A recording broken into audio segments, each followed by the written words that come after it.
Stephen King once wrote that nightmares exist outside of logic, and there's little fun to be had in explanations. They're antithetical to the poetry of fear. In a horror story, the victim keeps asking why, but there can be no explanation, and there shouldn't be one. The unanswered mystery is what stays with us the longest, and it's what we'll remember in the end. My name is Alan Wake. I'm a writer.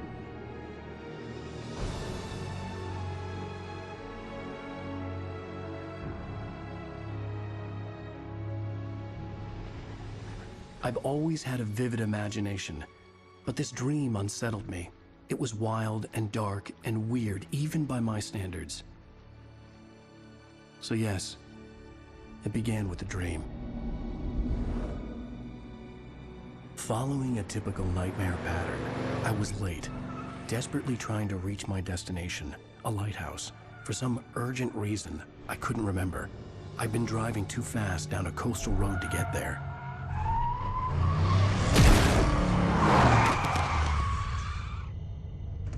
I'd seen the hitchhiker too late.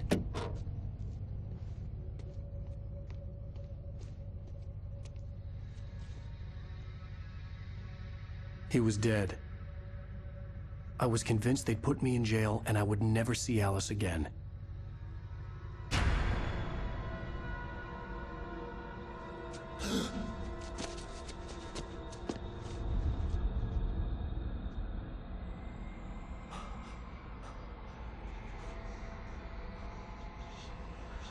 Suddenly, his body was gone.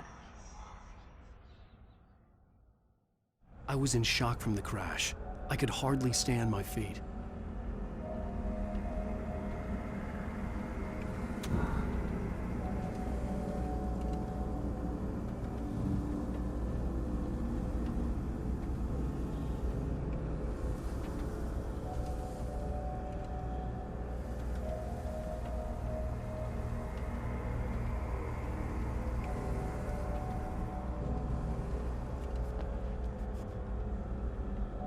The radiator had broken when I hit the hitchhiker.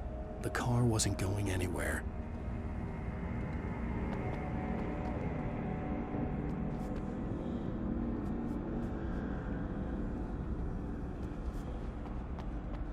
I was certain I had just driven from this direction, but now the road was blocked. I had to go to the lighthouse. I knew there was something important waiting for me there.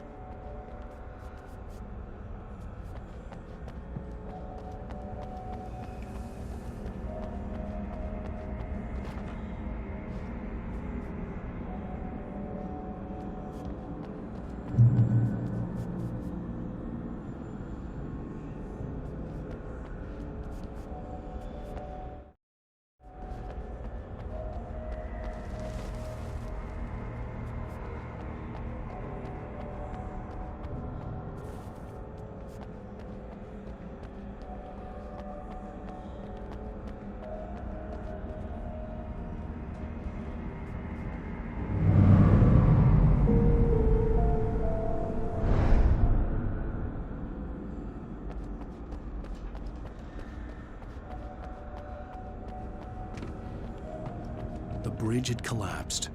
I'd have to find another way to the lighthouse.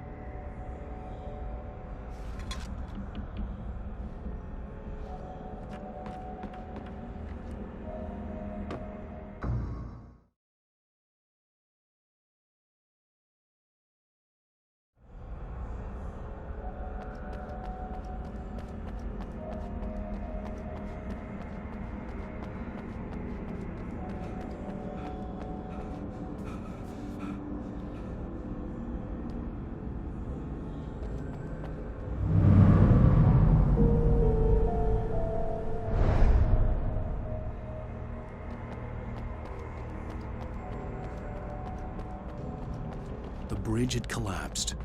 I'd have to find another way to the lighthouse.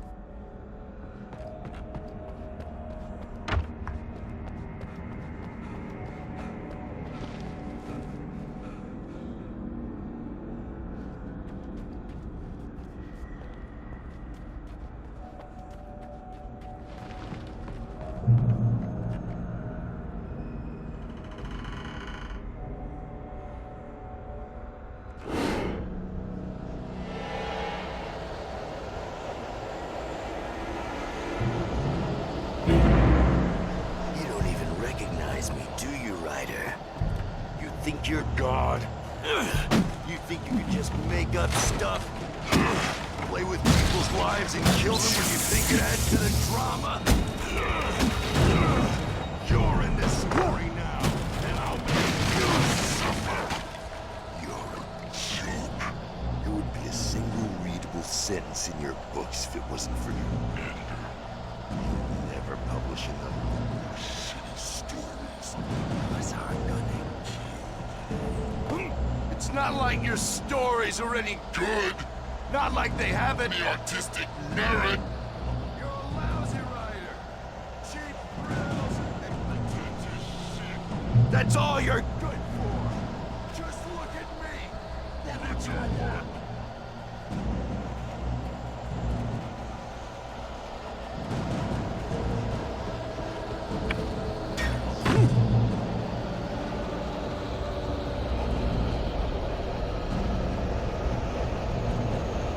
You missed your deadline! Damn.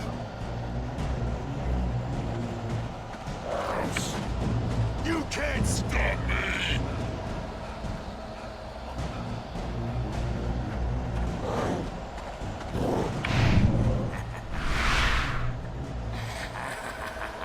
I realized that the hitchhiker was a character from the story I'd been working on.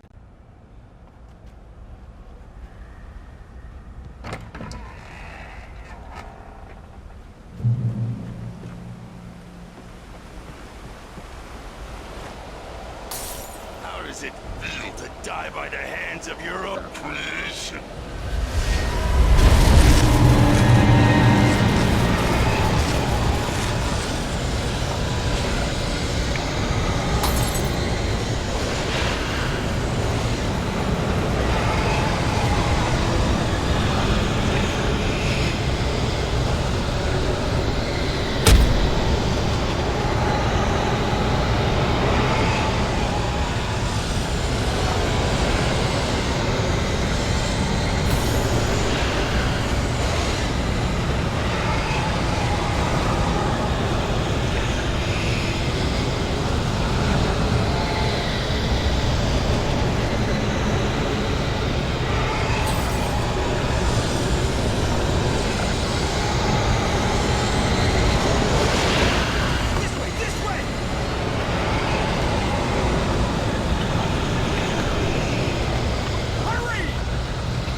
Oh no!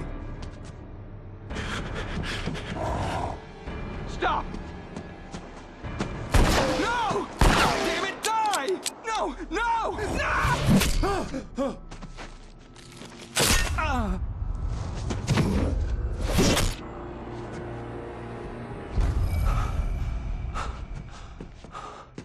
I was trapped. There was no way out.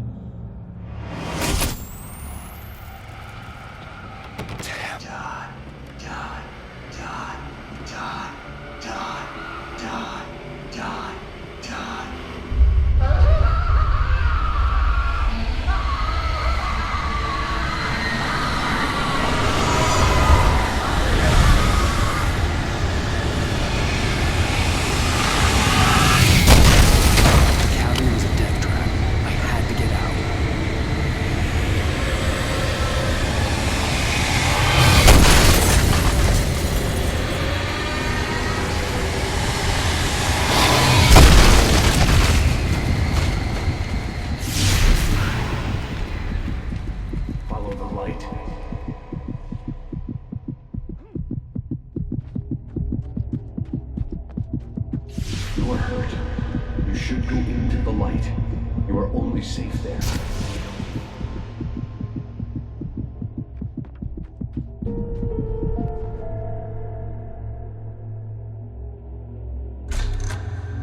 Well done.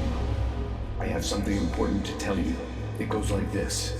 For he did not know that beyond the lake he called home lies a deeper, darker ocean green, where waves are both wilder and more serene. To its ports I've been. To its ports I've been. Do you understand? No. Follow my light.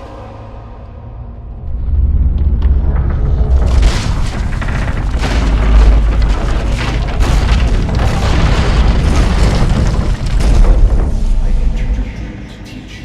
The darkness is dangerous. It's sleeping now. When it feels you coming, it will wake up. There's no time. I can only show you the most important thing.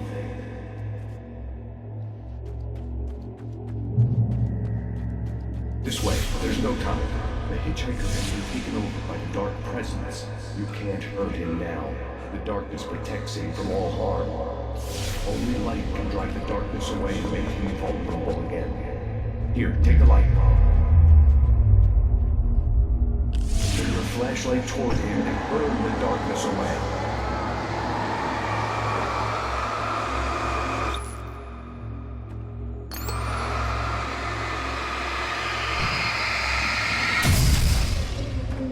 You did it. Now the darkness no longer protects him, but it's still inside, controlling him. He can't be saved. He's still a threat. He is still your enemy. Here, take the gun. Now you'll die.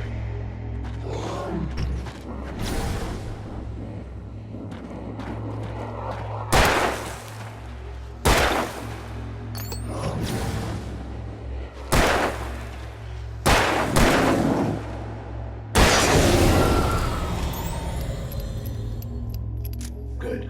You've done well. Remember what I've taught you. That is all. I will give you back your dream now.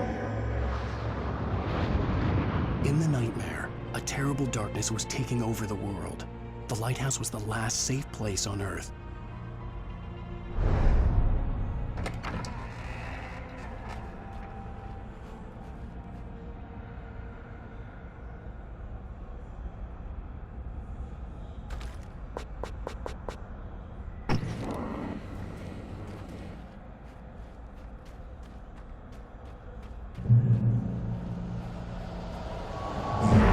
This way, and now I'm gonna kill you.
can keep this up forever!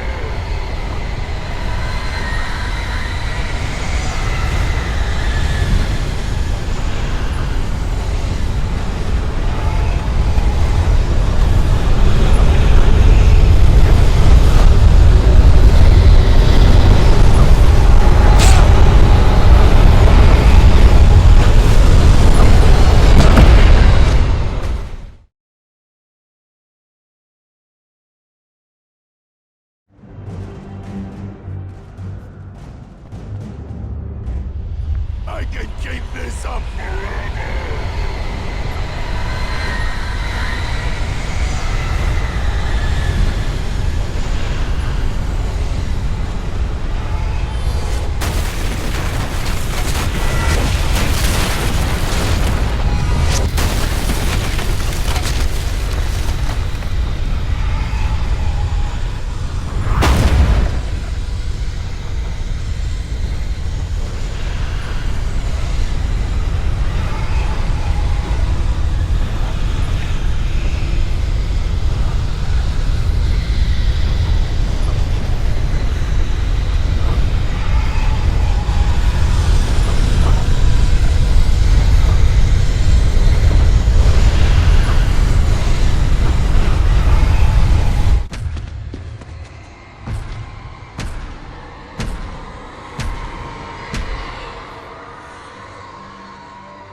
Shh, baby. Just another nightmare.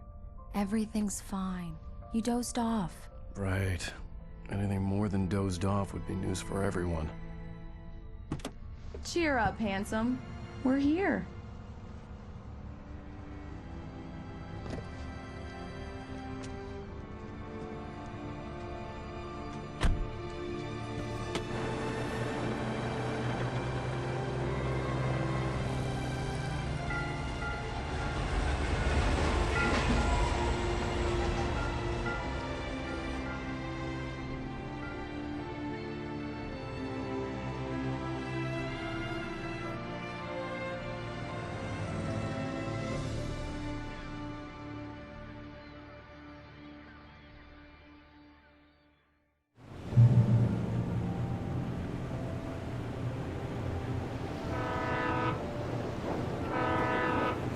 Let's act like we're on vacation.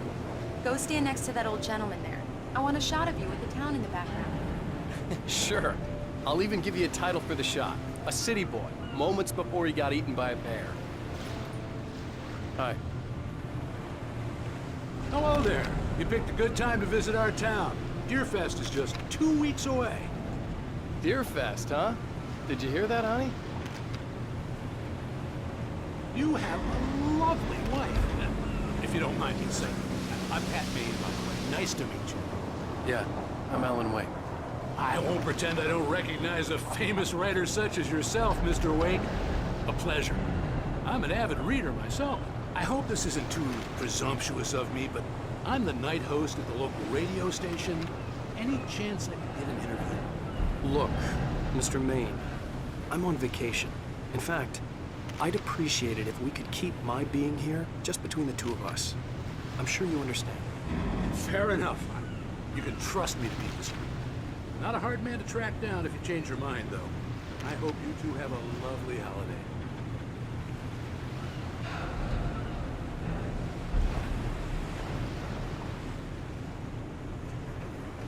Very nice. I got a couple of really good ones. So you made a friend. That's cute. Right. Yeah? Hey, bestseller, how's my favorite writer? Are you there yet? Barry. Yeah. We just got here. Are the locals giving you trouble? Just say the word and I'll hop on a plane and come make sure that you're left alone, Al. No, Barry, we're fine. Great, great. Just want to make sure you can relax and recharge. So, how is the place? Has it gotten your creative juices flowing? Barry, we're just settling in. Okay, Al. I'll call back later to make sure you're doing okay. And you call me if there's a problem, okay? Okay. Just looking out for you, buddy. Talk to you later. I love you too, Barry. You know he's going to be calling you every 5 minutes. Barry is Barry. I can always turn off the phone. What did I tell you? Text message from Barry. He says hi to you too. Alan, we're here. Come on, let's get back to the car.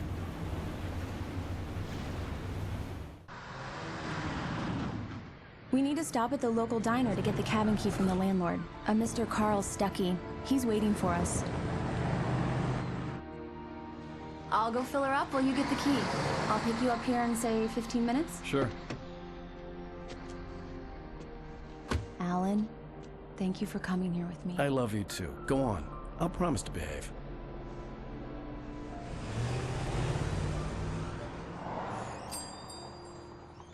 I'd forgotten there were still places like this. Towns where everybody knew everybody. Welcome to the Oh Dear Diner. Hi, I was wondering if you could help me.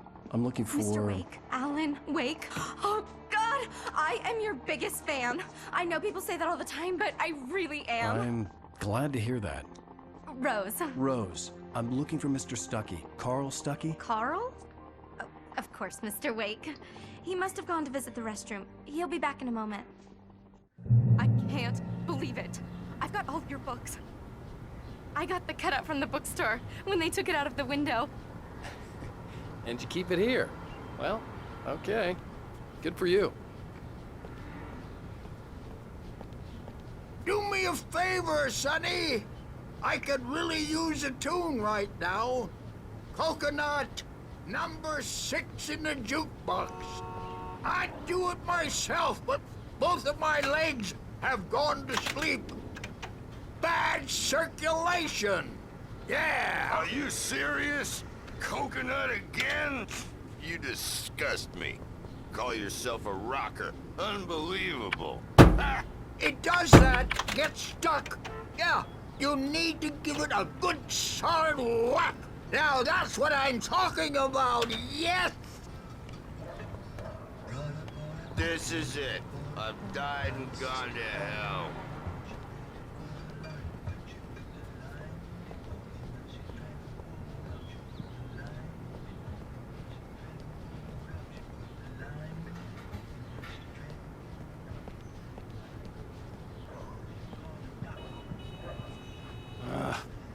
Right. So much for a quiet vacation.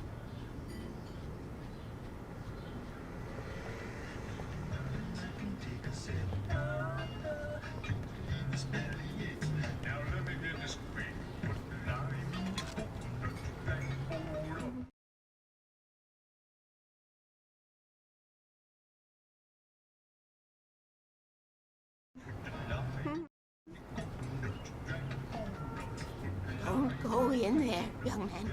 You can hurt yourself in the dark. I think I can handle it, ma'am.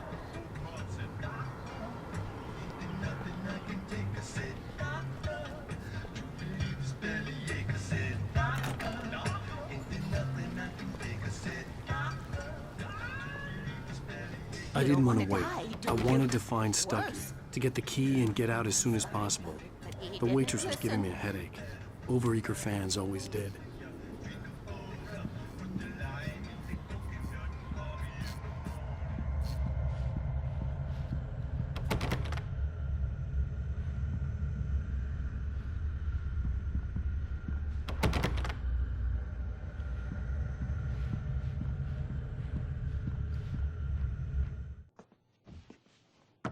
Hello? Mr. Stuckey? Carl couldn't make it. Unfortunately, he was taken ill. But I have the key for you and instructions on how to get to the lake. Okay. I wish you a good stay in my cabin. I'll come by later to check how you've settled in. And to meet your wife. I insist. Thanks.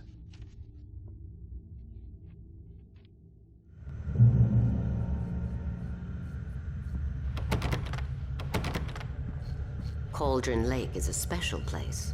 Very inspiring.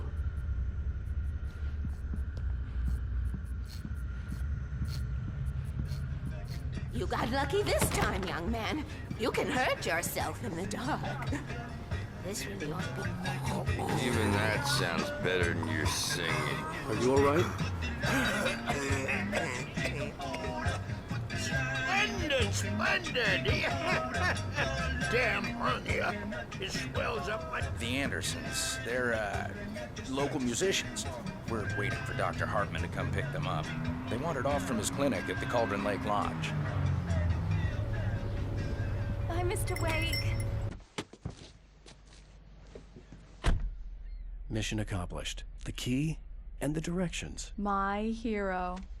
I got some flashlights, just in case. Hey, wait! Mrs. Wake! Your keys!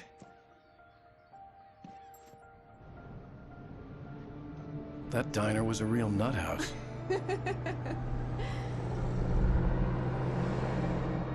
Can you believe this place?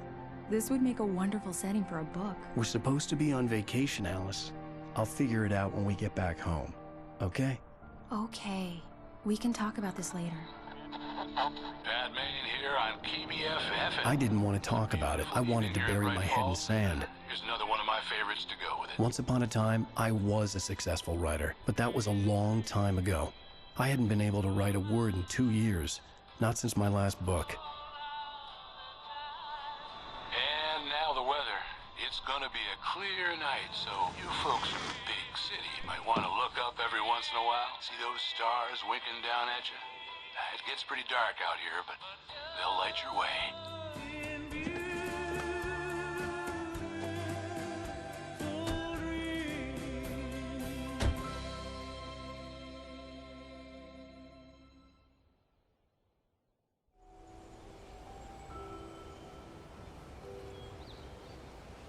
Wow.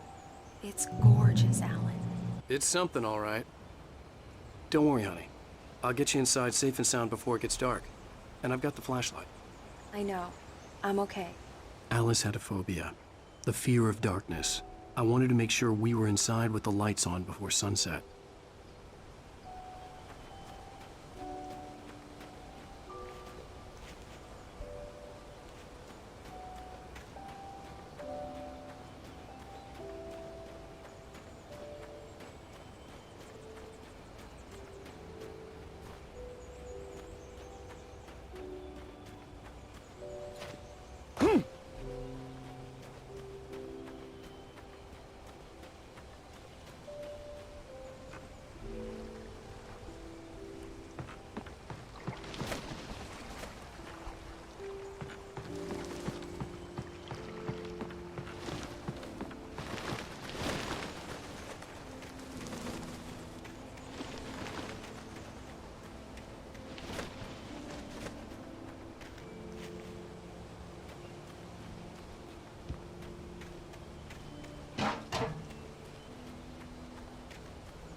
The island had once been the site for a love story.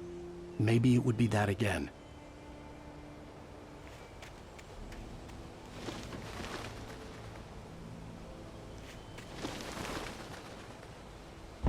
An old generator had been connected to the power cable.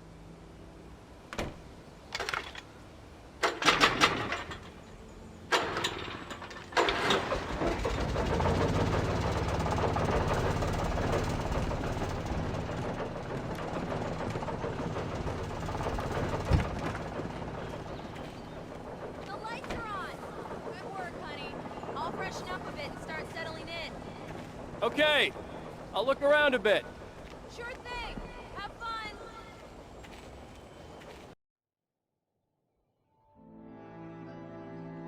It was a beautiful place. I told myself I could rest here, sleep here, and forget about my work. I thought we could be happy here.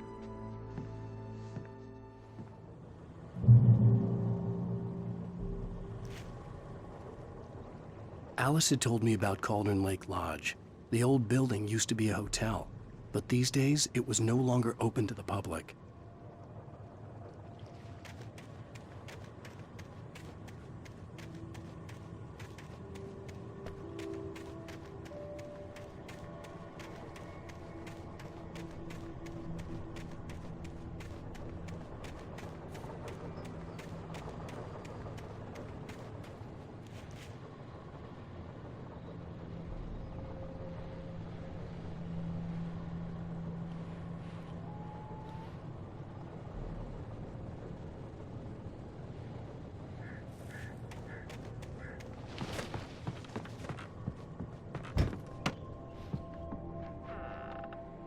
Alice? Honey? A shoebox filled with books by Thomas Zane sat on the shelf. I'd never heard of him before.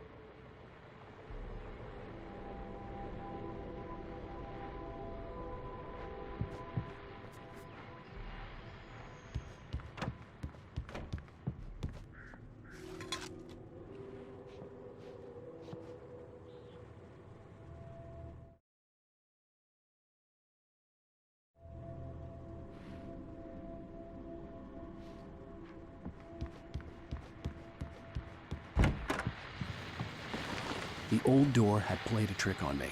Alice wouldn't have come out in the dark. The Deerfest guests have already started to arrive. Just ran into one on the ferry. A famous artist, no less. We'll see if we can rope him into an interview later on. Now let's go to the phones. Caller, you're on KBFFM. Hi, Pat. It's Rose. Why, hello, Rose. I know who that famous artist was. It was Alan Wake, wasn't it? My favorite writer. Well, Rose, I just saw him at the diner. Oh, I am so excited he's here. I'm sure he's glad to be here, too. Well, folks, I guess the secret's out. This is Pat Maine on KBFFM, and now some music. Great. So much for keeping a low profile.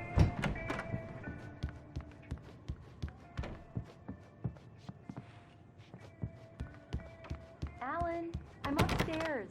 I have a surprise for you.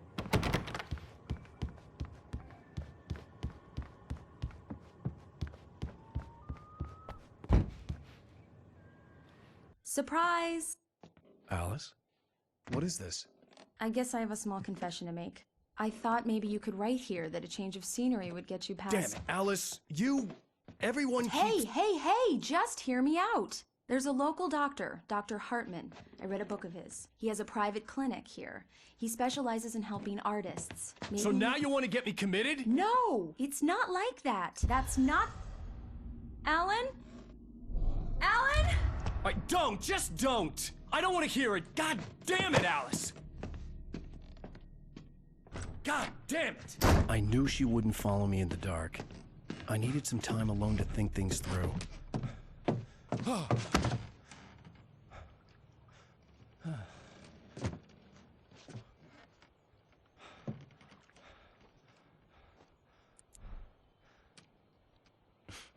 Damn it.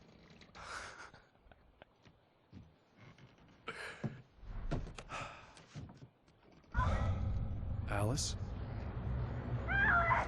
Alice? Alice! The cabin had gone dark. All the lights were out.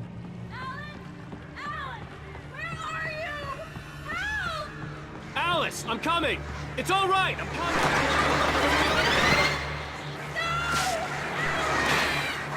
What the hell?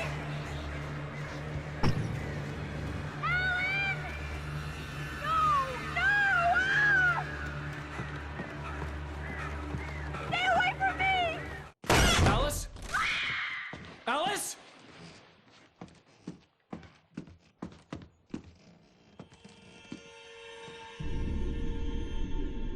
Oh, no!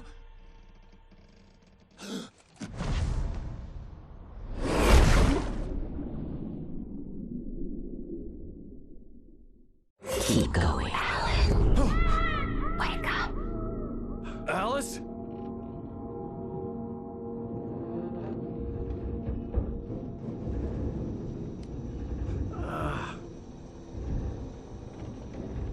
Waking up in the crashed car felt like I had woken from one nightmare and entered another. I couldn't remember how I got there. All I knew was that something terrible had happened to Alice.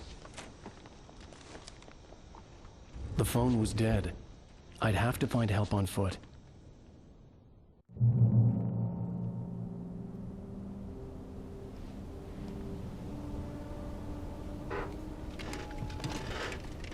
Among Alice's things was a book, The Creator's Dilemma, by a Dr. Emil Hartman. Seeing the book brought back my fight with Alice. I didn't like it, and I didn't like the guy's smug face on the cover either.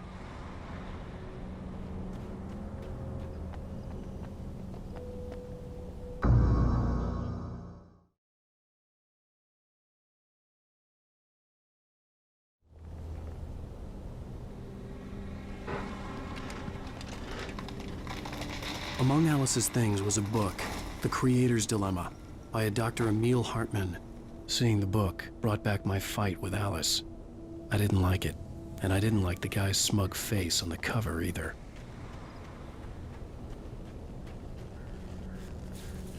The gas station was my best bet. They'd have a phone I could use. It looked like a long hike through the forest to get there.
Hello?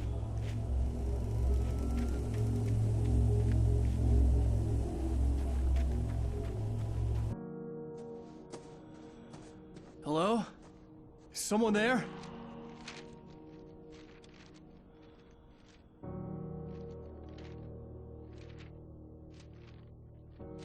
The loose sheets of paper were pages from a manuscript entitled Departure. That was the name I planned to use for the next novel I had never gotten started. I was named the author. I hadn't written it. I couldn't remember writing it. In the scene on the page, the hero was attacked by an axe murderer in the woods at night.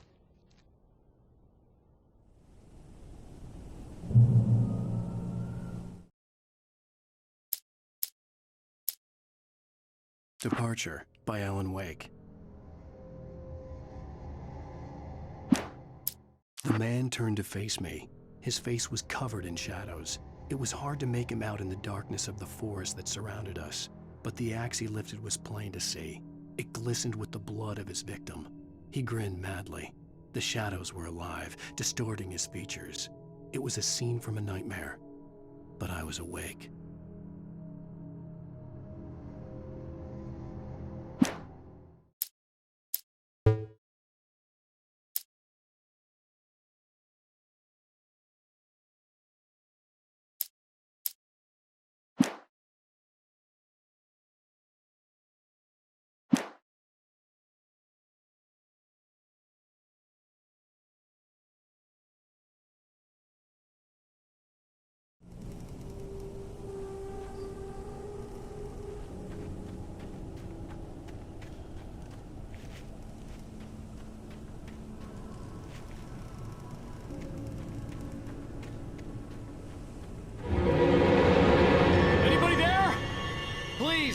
I've been in an accident!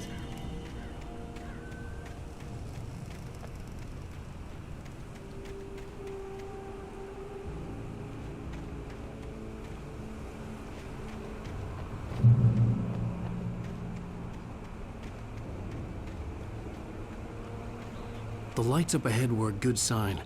Maybe I wouldn't have to hike all the way down to the gas station to find a phone.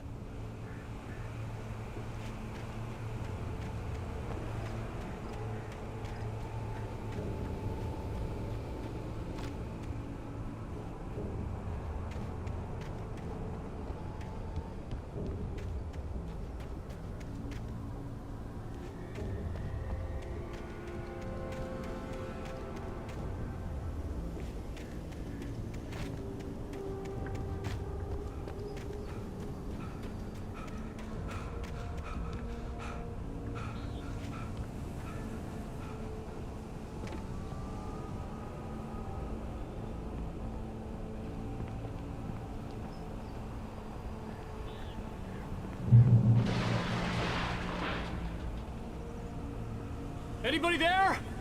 Please, I've been in an accident!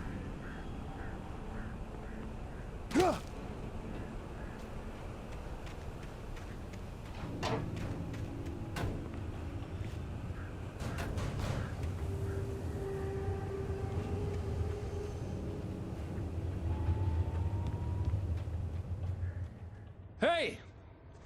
Hey, you! Phil! There's been an accident! I need help! Listen, I need to... Premium cabins for rent in... Nightfall! Oh, hell. Carl Stuckey. Pleased To meet you. Non-refundable reservation deposit required. Fair and square. Fair and square.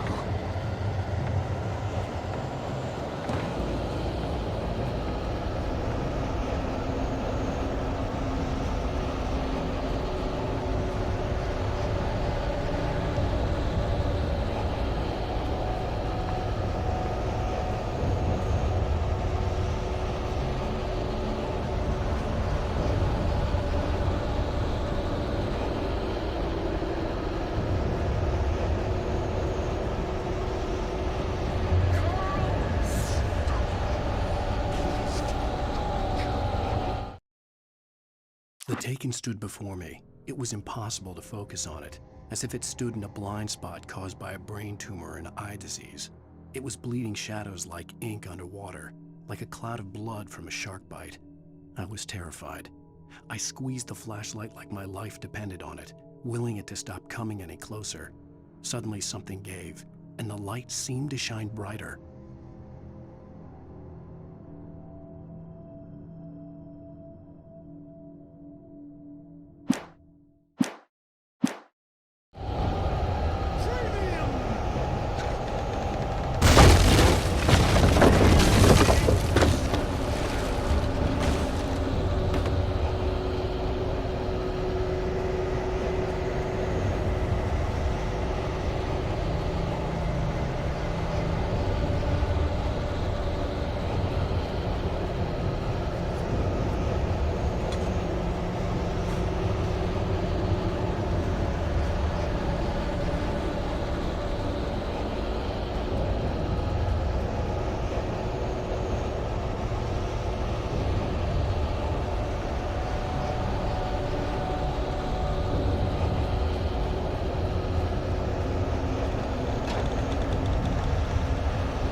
Out in the open, I was as good as dead. The office looked like my best bet. I could... lose? Shit. It's the latest thing! Kills? 2 birds? Incontestably Proven! Health! presence. See that? Great! Fall. had to figure a way out of this. Any second now, and Stucky would be knocking on the door with his axe like Nicholson in The Shining.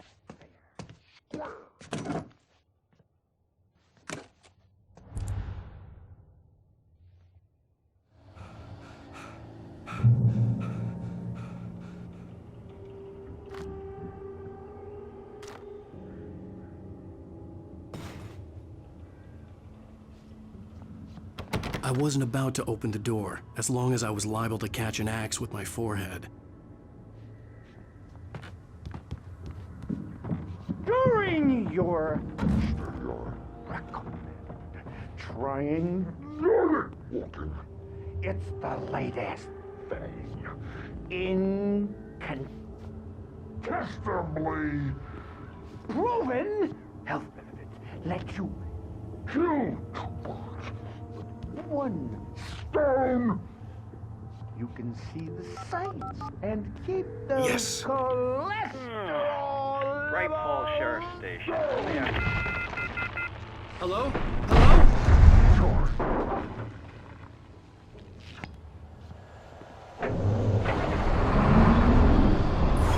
The spat.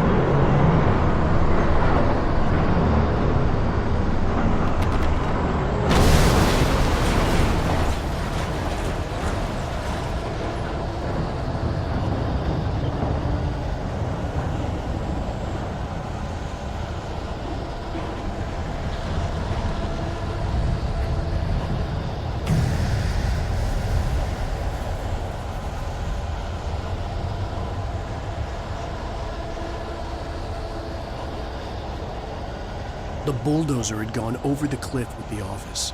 I hoped Stucky had suffered the same fate, but I wasn't planning on staying to find out.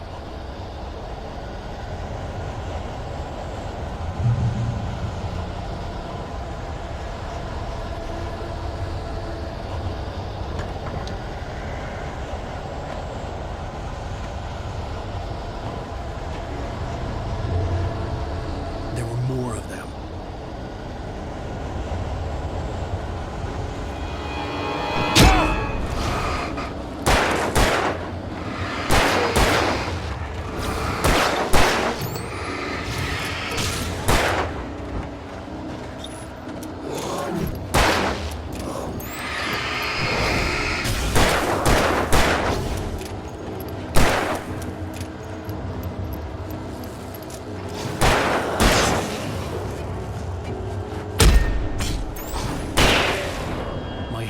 With a concussion. I'd never fired a gun outside a shooting range, and now I just killed someone. Or something. There were no bodies. They just disappeared. If I was dreaming, it felt real enough to make me sick.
I'd never fired a gun outside a shooting range, and now I just killed someone. Or something. There were no bodies. They just disappeared. If I was dreaming, it felt real enough to make me sick.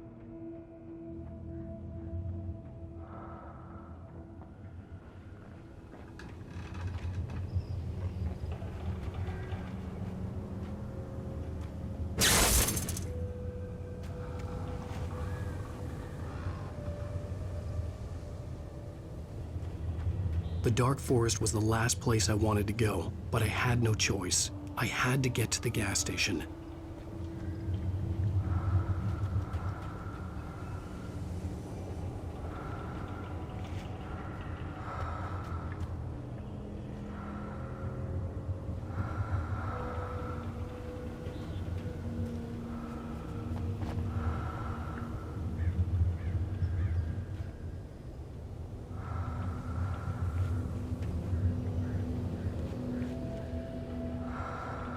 hand-painted graffiti was revealed by my flashlight. Someone had hidden a chest of supplies near it.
Rose knew she had been gushing, but right now she didn't care.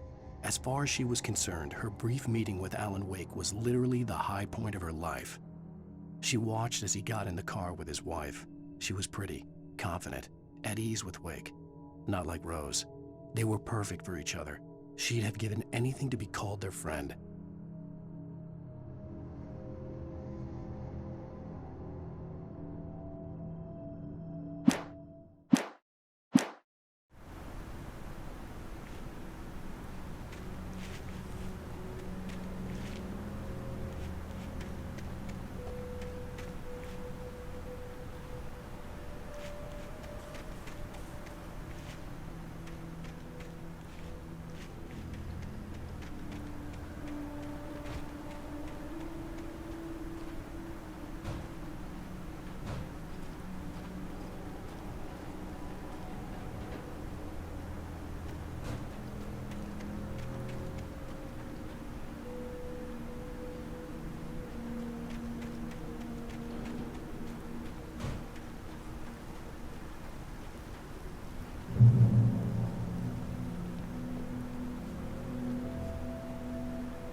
What was that?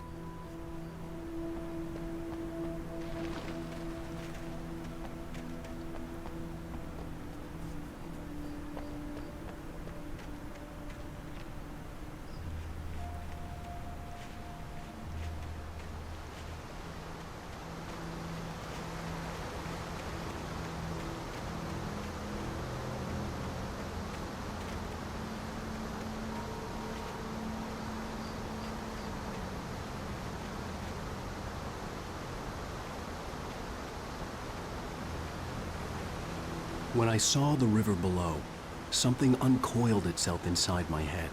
I realized that I'd have to find a way across. I didn't even want to look at the water.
Stucky was still out there, in the dark, stalking me.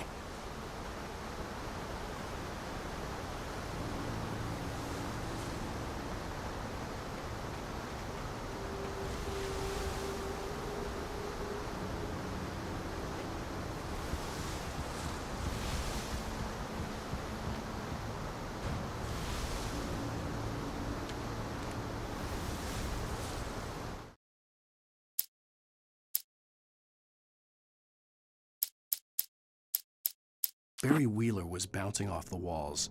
He jumped on a plane after his calls were ignored by both Al and Alice for several days. It could mean that they were both on a second honeymoon, but Barry didn't buy it. Al had been way too unstable for that, not sleeping, messed up. Barry had years of experience dealing with Alan Wake, and he couldn't ignore it. Something was wrong.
taken.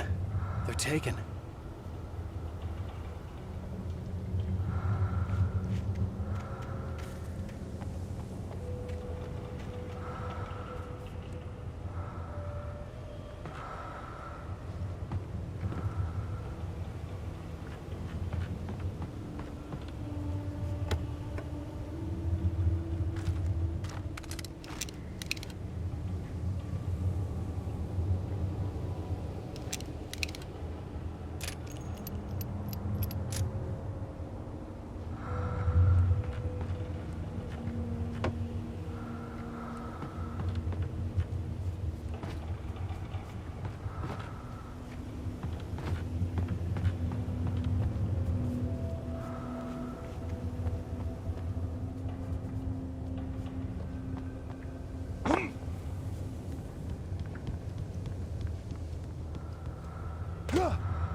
The staircase was broken. I had to make my way up some other way.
With all this forestry equipment around, there had to be something I could use to reach the top.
I heard them before I saw them, swooping down from the sky and screeching as they came. I spun around just as the cloud was upon me. For an instant, I stared into 100 dead eyes, black pearls glittering in the darkness. I raised the flashlight and the swarm exploded like fireworks. Feathers burned, turned into ash. I couldn't hear my scream above theirs.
Well, I was just outside for a breath of fresh air, and what a night.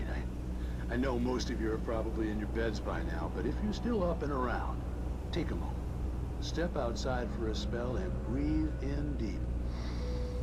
The weather is absolutely still. The sky is crystal clear. It's like the forest is quietly breathing along with you. As you listeners know, I'm a night owl, and it's on nights like this I wish I wasn't cooped up in the studio.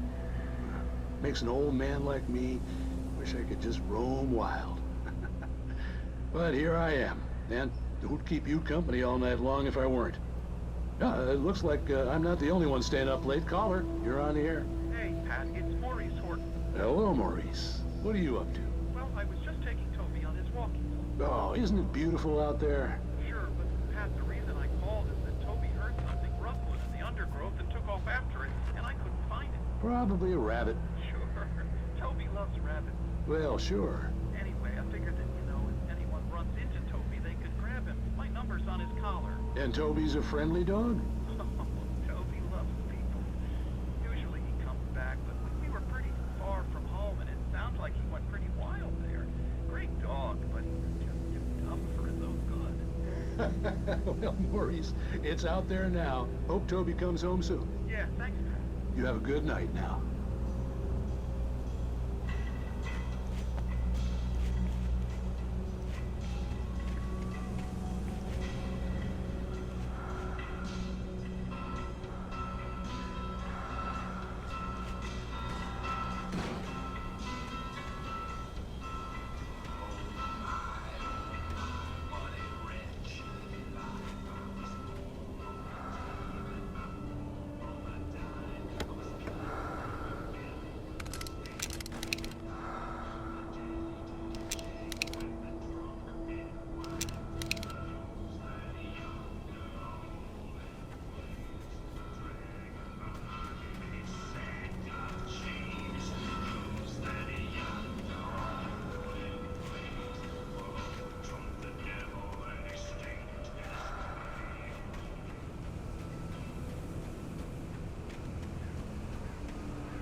At first, I kept finding the pages as if by accident.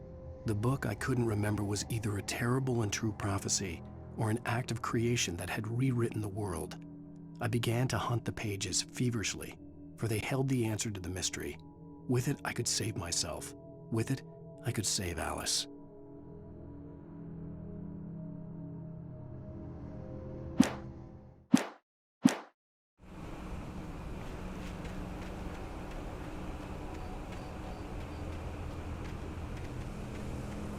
The gas station was closer now, its light welcoming in the darkness. Paul makes the best dogs in the state. Belly Burster is the best with no crumbs. Monster Dog is second best. The famous dog is...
I stepped into the gas station's garage. It was dark and quiet. The place was a mess. It looked like someone trashed the place or that there'd been some kind of fight. Light spilled into the room through an open door at the back, and I made my way toward it. Without any warning, I was blinded by a bright light. An old portable TV on the shelf had come alive by itself. Impossibly, I could see myself on the screen, talking like a madman.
salad, no. A man like me needs a hefty meal.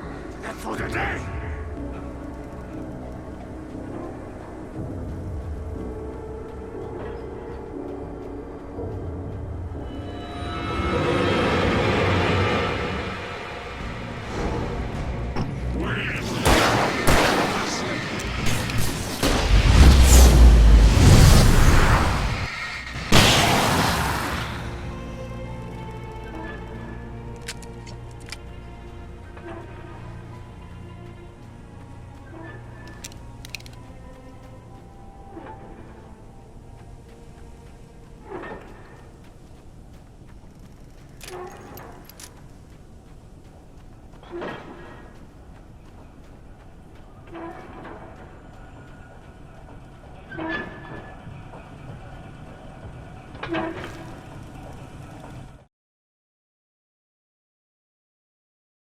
The cabin on Cauldron Lake? She asked. The sheriff looked at me suspiciously. The early morning light flooded through the office windows. I would probably never have gotten out of the woods alive without her help, but I couldn't tell her the truth of what I'd faced the previous night. She'd think I was lying or crazy. She'd lock me up, and she wouldn't help me find Alice.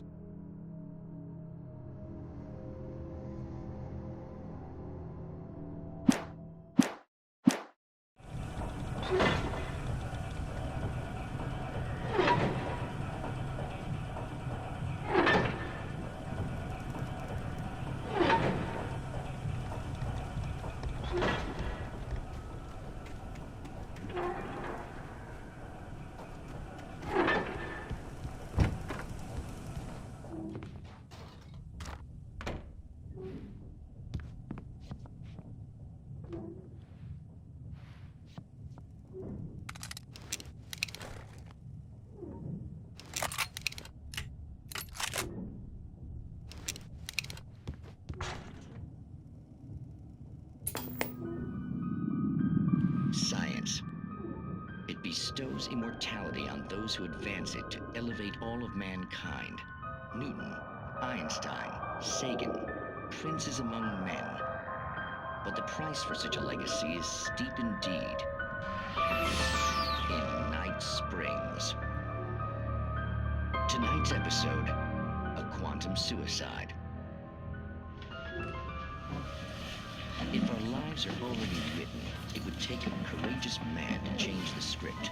Having called a press conference, Dr. Barclay Colvin is about to demonstrate that very courage.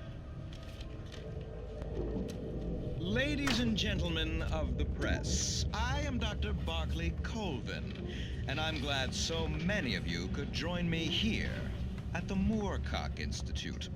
Tonight, I'm going to give a practical demonstration of the many worlds interpretation. As you can see, this is a loaded 9mm pistol. It shall be part of a thought experiment. And now, a real experiment, known as a quantum suicide. Did he say suicide? Is that a real gun? He's kidding, right? Please, please, stay calm. There is no risk. Observe what occurs when I place the weapon against my own forehead. Now, you might think this round is merely a dud. Not so. Observe the flower pot. And yet, I myself cannot be harmed with this gun. With each pull of the trigger, two new realities branch off. One in which the weapon didn't fire, and one where it did. With my machine here, I have ensured that this reality is always the former.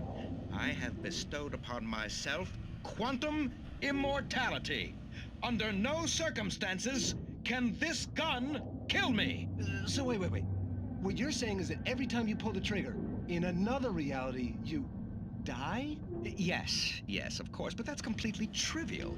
There's an infinite number of things that could happen at any moment, and they always do happen somewhere. The point is, this one thing did not happen here. You're insane, Colvin. Insane? Insane? Hey, was this thing supposed to be plugged in? I stumbled on it. You fools! Gaze upon quantum immortality.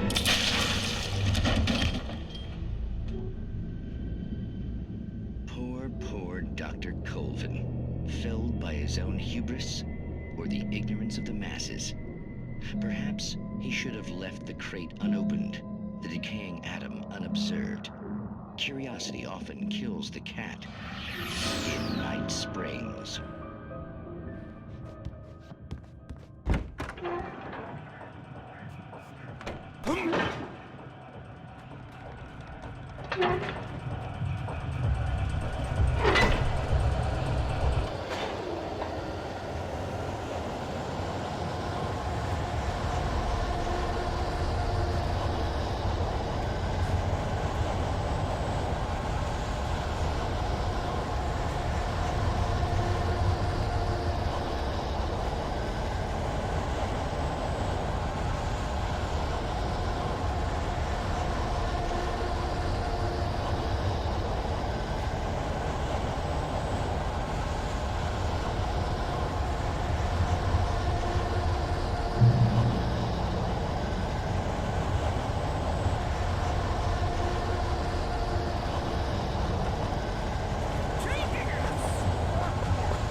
Stucky's body vanished, leaving behind only a lifetime of nightmares to come, assuming I'd reached the lights at the gas station alive.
I recognized the parade float I had seen in Bright Falls when I first arrived with Alice.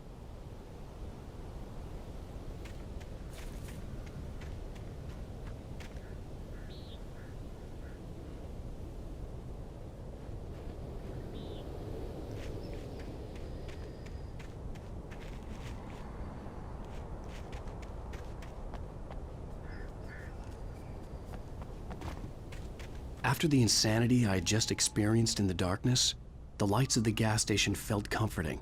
At least for a moment, the sane world reasserted itself.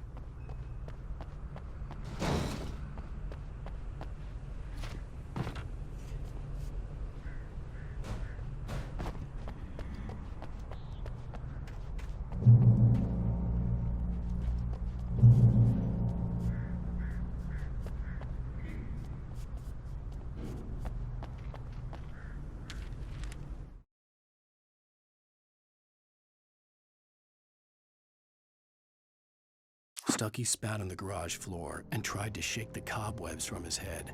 Ever since the couple never showed to pick up the keys, things had been fuzzy. Something, a feeling caught his attention. Stucky looked up and stared as his brain tried in vain to process the horror before him. He stumbled back, knocking over a can of oil. A black pool spread across the floor while he struggled for a brief moment, then let go as the unrelenting darkness engulfed him.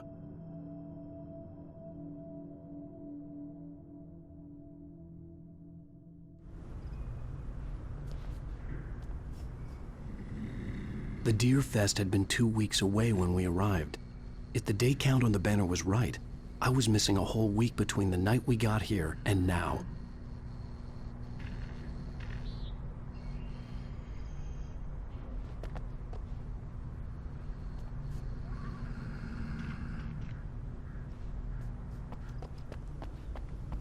The garage was a mess. It looked like someone had trashed the place, or that there'd been some kind of fight.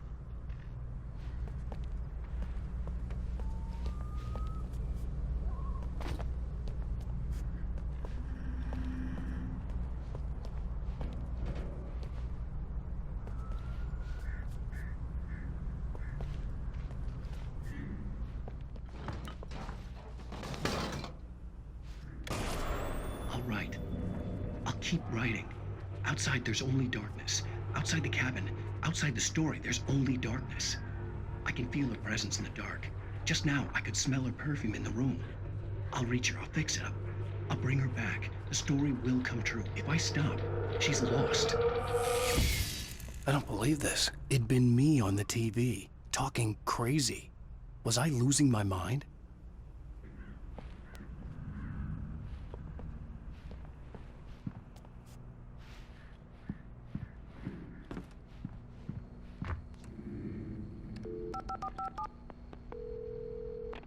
Bright Falls Sheriff Station.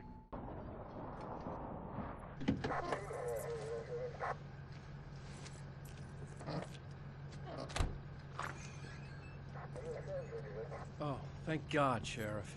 Sheriff Sarah Breaker. You are... I'm Alan Wake, but listen. I was in a car crash. My wife, Alice, she's missing. Calm down, Mr. Wake. We were staying in a cabin on the island, on Cauldron Lake. There's no island on Cauldron Lake. Not since the big eruption in the 70s. Please, I can take you there, okay? You look like you've taken a pretty bad knock to the head. Are you okay? Listen. We'll figure this out. Please get in the car. We'll swing by the lake and then we'll go to the station, okay? Mr. Wake, have you seen Stucky, the guy who owns this place? I realized I couldn't tell her what had happened in the forest. She wouldn't have believed me. And then she wouldn't have helped me with Alice.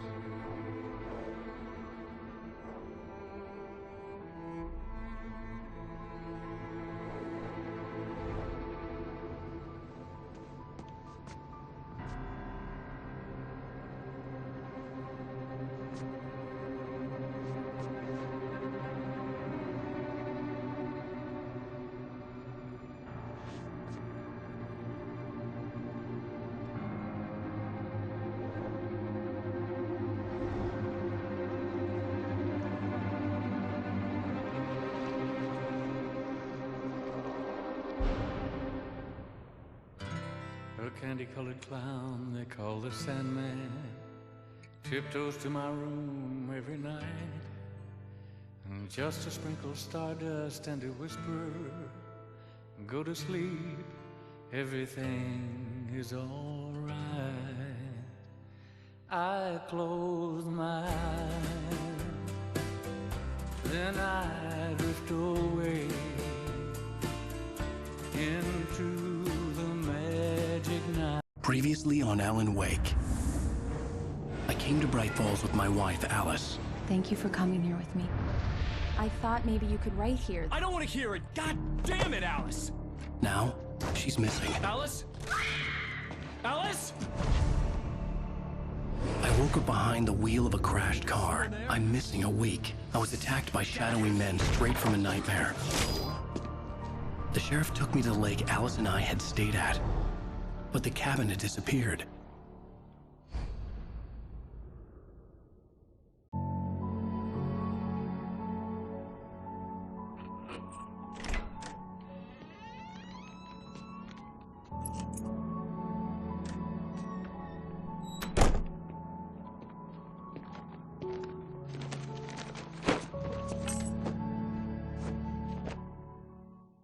Honey, I'm home. Back here, sweetie. How was it? Worst weather I've ever seen. You should put some coffee on. It'll warm you up.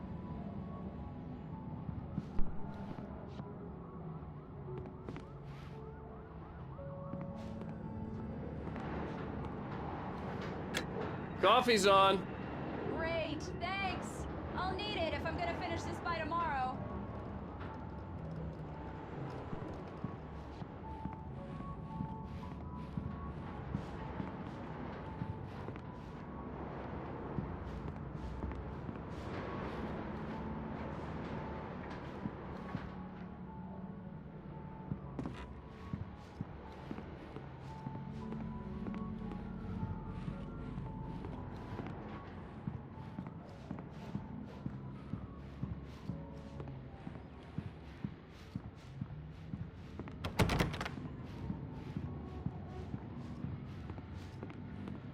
Oh, hey, I just finished those cover mock-ups. They're on your desk. Tell me what you think.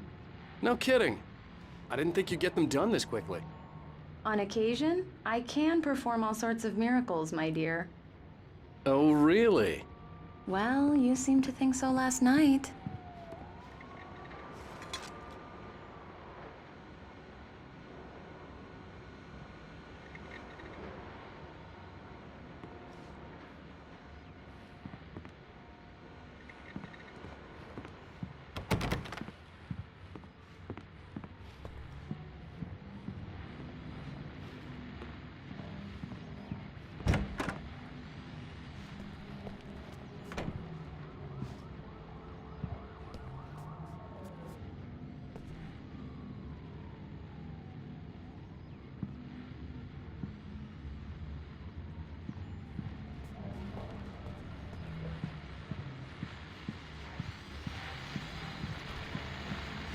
The continuing freezing rain and heavy snowfall have necessitated a winter storm warning in the entire tri-state area.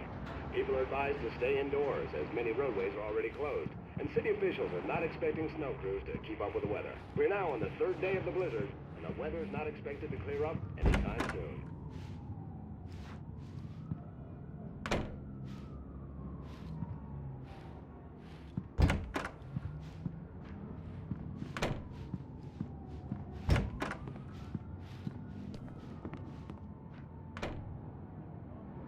These look really good. Oh, sure, until Barry gets his hands on them.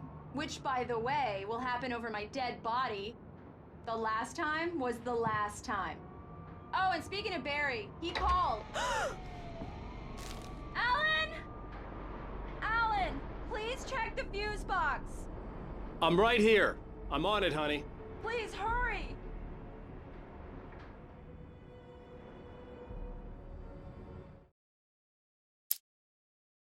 It's true what they say about the fall.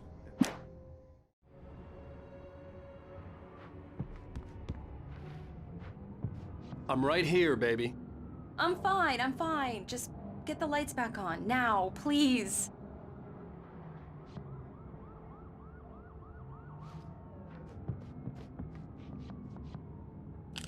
Honey, it's a power outage. I've got the flashlight. Okay.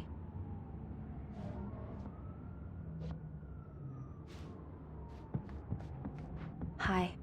You okay? I'm sorry.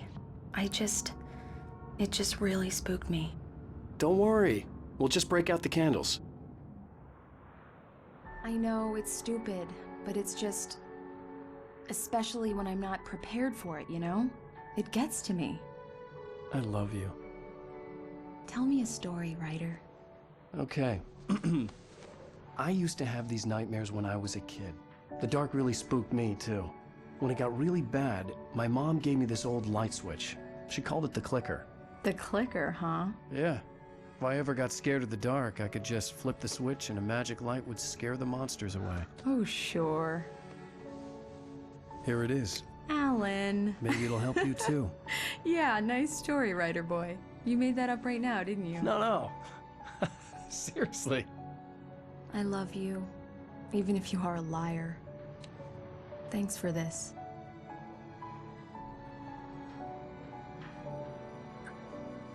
Well then, Mr. Wake, we're done here.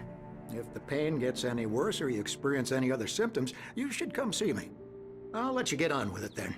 Sarah, Sheriff Breaker, is waiting for you. She's very good at her job. I'm sure she can locate your wife in no time. Doc Nelson was the image of a small-town doctor. Sheriff Breaker had called him to the station to take a look at the cut in my head.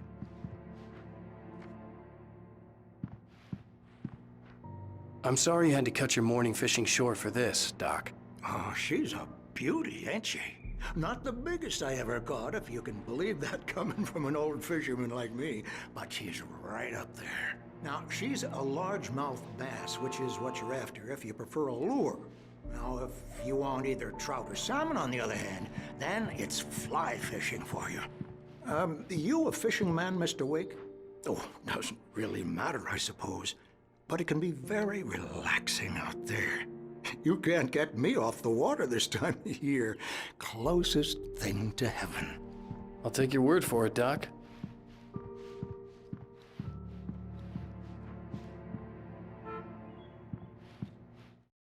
It's true what they say about the fall. and the sudden stop at the end. I'd lain here in the snow while the lurid chain of scenes that had led me here kept playing in my head. A rerun of my own private snuff movie. A memory of my corpse. Alone at my own wake. Thinking in metaphors again. The femme fatale was gone. Only a sour taste remained of the kiss that killed me. This was a late goodbye. 13 years after I'd gotten my revenge, it had finally caught up with me. It had been a long time to bear the pain. My blood painted the snow red. A gruesome slushy dissolved all the scattered painkillers and leisurely dripped down to the sewer, mingling with the bile of the city, becoming one with it. I can see them now, my wife and my baby. Honey, I'm home.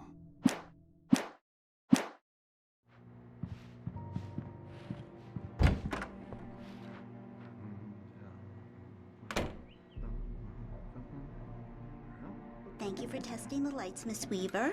Everything seems to be fine. I don't have the luxury of being complacent, Deputy Grant. The bulbs will need changing soon. You can't change them in the dark. I'll be sure to take care of it, Miss Weaver. Have a nice day now. Very good. I'll come back later on, just in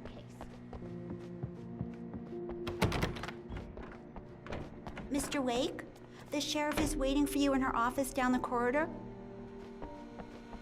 That was Cynthia Weaver. I guess you can call her the town eccentric. She used to be the editor of the local newspaper, but she's focused on, other things these days. She'd fit right in where I come from. As you can see, she's a little obsessed with maintaining the light bulbs of the whole town, refuses to step on shadows, things like that. Back in her day, she wrote about all sorts of weird things in the paper. Bright Falls has a colorful history. Of course, what small town hasn't? Yeah, it's Mulligan here. I'm at Stucky's gas station with Thornton. There's no sign of him. Over. Wait. Yeah, this is Thornton. Look, we've located the brake float. It's here. That's some good news, right? Stucky was supposed to be driving it at the rehearsal today. Over. Oh, give me that. Mulligan here. Looks like someone really thrashed the garage. Over. Okay, roger that, guys. Keep looking for Stucky. Jane's out.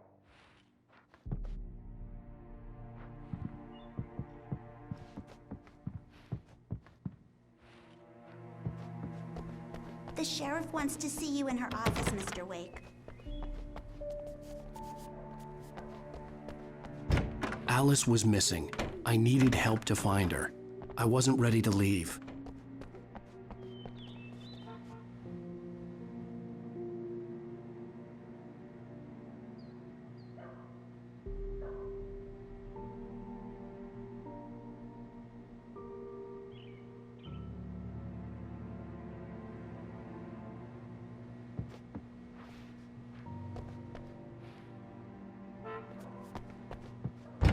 Come in, Mr. Wake. Your phone's on the desk. The battery was dead. It's charged now.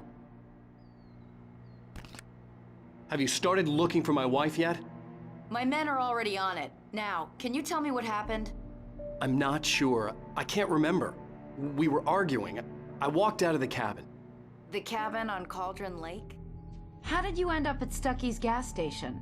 I wanted to tell her what had happened last night, but I couldn't. She'd lock me up. Excuse me.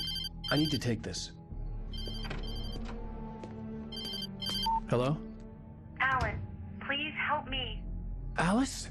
Stop talking to the law. You'll do exactly what I say if you ever want to see your wife. Who is this? Go to the back lot. There's a hole in the fence on the left. Look inside the junker. I left a little something there to convince you we're all on the same page here. After you ditch the cops, you're gonna meet me in Elderwood National Park. There's a spot called Lover's Peak. Midnight. Don't do nothing stupid, pal. We're watching you.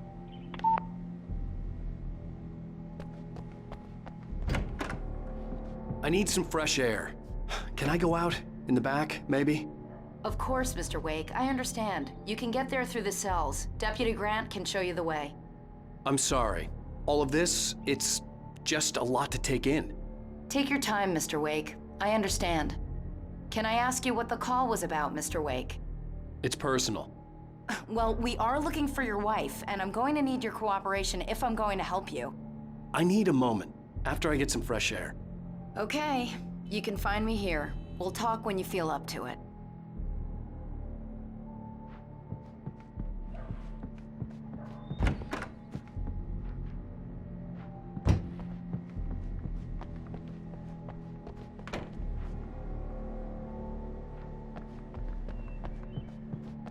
Mr. Wake, can I help you with anything?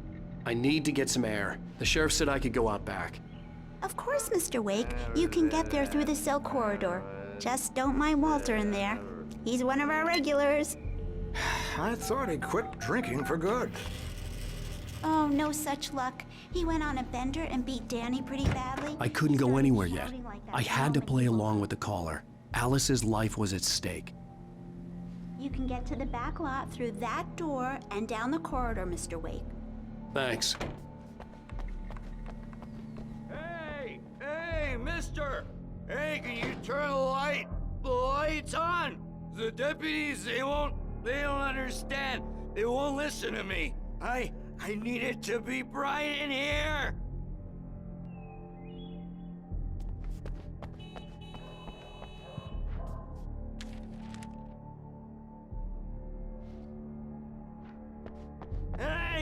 Hey, you! Can you help me?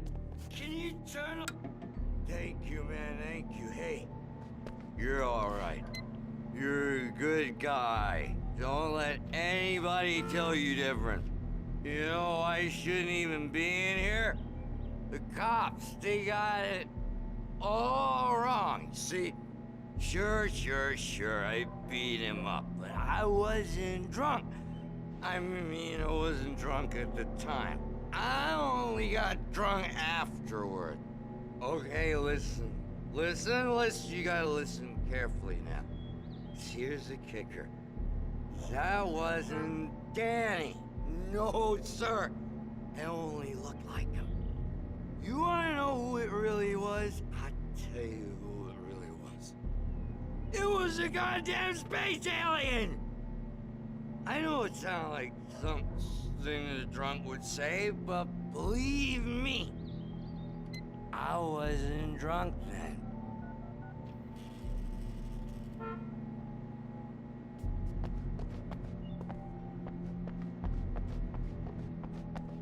I told him, The early morning light hurt my eyes and made my head ache. The man on the phone had said, go through the fence on the left.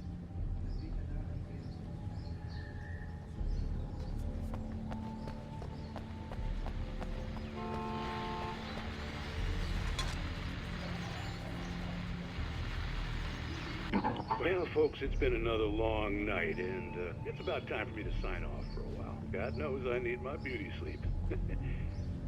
Just one more item before I go. It's been a busy night for the sheriff's department. We've had a few broken windows, even a report of shots fired on Main Street. Deputies Mulligan and Thornton had to deal with two intoxicated young men who were celebrating the completion of their Deer Festival. Now, folks, we get this every year. I know it's exciting that the big day is almost here, but let's save it for the party and leave the gunplay for the shooting competition.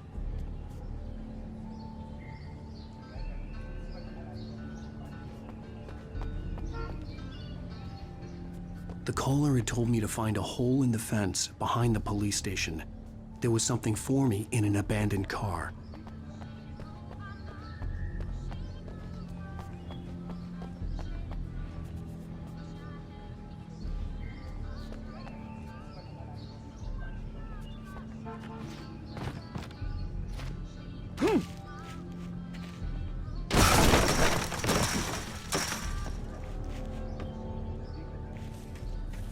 Alice's driver's license had been placed on the front seat. The caller meant business.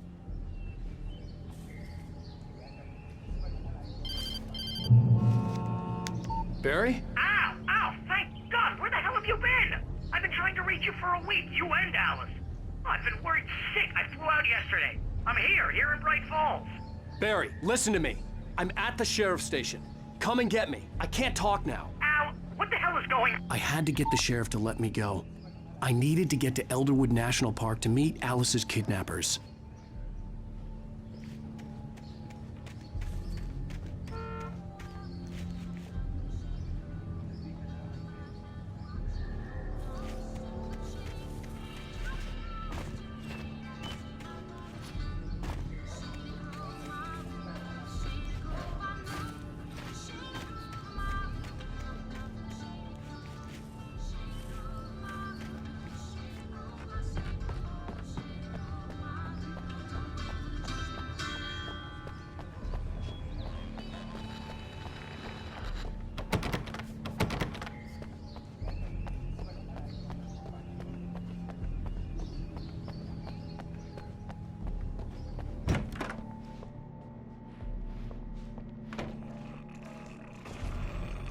A writer is a light that reveals the world of his story from darkness, shapes it from nothingness. The way a sculptor carves a statue from a block of granite. If I stop, the world I'm making dies. Darkness will reclaim it. It's a long, hard journey into the dark. Alice's life is at stake, but I can't think about that, or I'll lose it. The dread lingers at the edge of perception. I'll push on. Anything is possible here. I'll write the story. I'll save her. Marvelous, Sarah. I just wanted to settle all the damage the Anderson brothers might have inadvertently caused on their... Are you feeling any better, Mr. Wake? I'd like to leave. Am I free to go? Well, we still need to talk about... Am I under arrest? No, of course not. But I need to know where you'll be staying so I can get in touch with you. I'd avoid the motel. The Majestic is known for its roaches. The cabins at Elderwood are pretty nice, though. That sounds perfect. I'm Dr. Emil Hartman. I'd like to invite you to stay at Cauldron Lake Lodge. Did you talk to my wife? I had the pleasure of discussing your situation with her on several occasions. Did you set something up with her? I invited her here. My clinic is a place where... Oh! Hey! Oh, my! Take it easy. Hey, nobody move! Get your hands off of my client! Who are you? I'm Barry Wheeler, his agent. If you have business with Mr. Wake, you talk to me. You yokels won't know what hit you once I sick my lawyers on your asses. No harm done, Sarah. I'm all right. I don't want to press charges. Mr. Wake, my offer still stands. Get me out of here. What the hell was that about, Al? We don't need a replay of that thing with the paparazzi. I thought they were gonna lock you up. I had to talk to someone. I told Barry everything. He thought I was certifiable, but when he heard about the manuscript, I had him. The fact that I'd written something, even if I couldn't remember it, was enough for him. He smelled money. And he believed that Alice had been kidnapped. Anything beyond that was another story. I had a midnight appointment with the kidnapper in a place called Lover's Peak, somewhere in Elderwood National Park. The plan was to rent a cabin. I don't like it, Al. I don't like any of it. It's not good. In fact, it's the absolute opposite of good. Mr. Wake! Barry, you found him! Hi, Rose. Oh, wow. I was just thinking about you, too. Great. I was just bringing Rusty some coffee. He's on the balcony, looking after Max. Poor thing. I really need to go. Great to see you again, Mr. Wake. Later! Who's Max?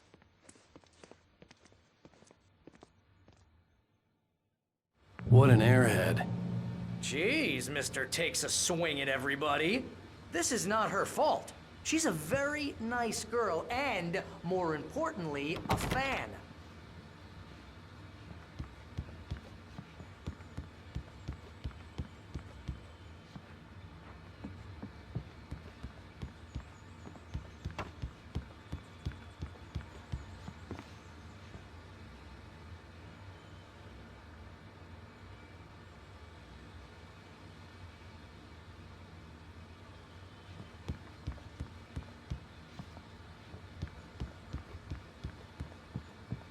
Seriously, Al, what you were saying in the car, just listen to yourself. What, you shot a guy and his body just disappeared? When was the last time you slept? What, are you high? Have you been drinking? No! Look, Barry, I'm missing a week, and someone's got Alice. And everything's just... Easy there, boy. I'm almost done. Hey, Rusty, right? You rent cabins. Oh, Mr. Wake.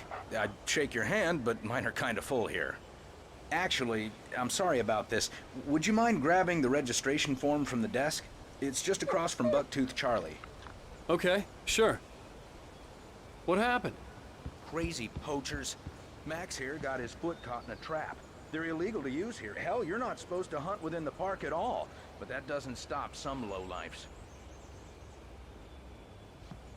Do you understand what it sounds like when you say stuff like that? Don't get me wrong, it's a good story, could be a bestseller. But when you start confusing fiction with reality, you're buying yourself a ticket to the funny farm. Seriously, Al, you can't just go and meet a kidnapper. Those situations always end up in disaster. You gotta talk to the cops. She's my wife, and it's my call. Can we talk about this later? No, this whole thing, listen, you hit your head. I mean, geez, Al, come on. You gotta understand how crazy all this sounds. If you're trying to pull a joke on me, freak me out, it's working. Ha ha, let's have a laugh on Barry. Well, you had me going there real funny, Al. You can quit it now.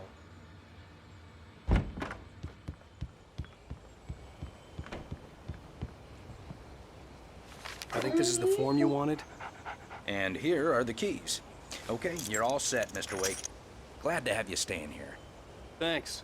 Can you tell me how to get to Lover's Peak? Oh, sure. It's at the end of the nature trail. Just follow the paths, you'll get to it eventually. It's an easy walk. Nice spot, too. If you have any trouble finding it, just keep your eyes on the radio mast. It's right below that. Oh, and hey, if you take a walk in the woods, watch your steps so you don't end up like Max. I guess I'm a little worried. We got a bunch of campers out there we haven't heard from. It's not like these people are on a schedule, but with the traps, well, you know. I just don't want any trouble. Right, thanks.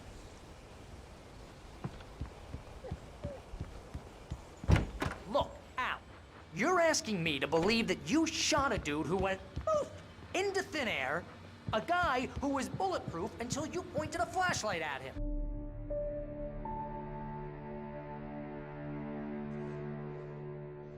That's just crazy talk, Al.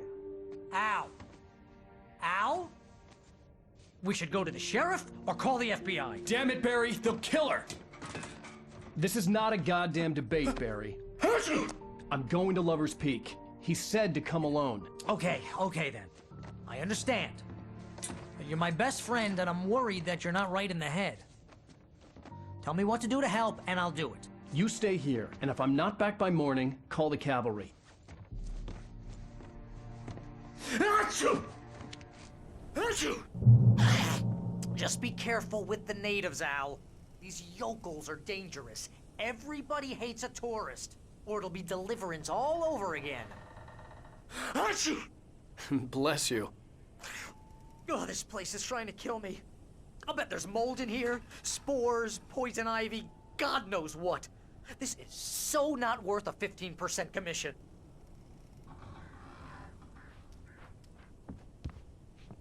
Lock the door when I leave. Yep, you go ahead and do what you have to do. I'll be fine. Alone, but fine. In a cabin straight from a horror movie.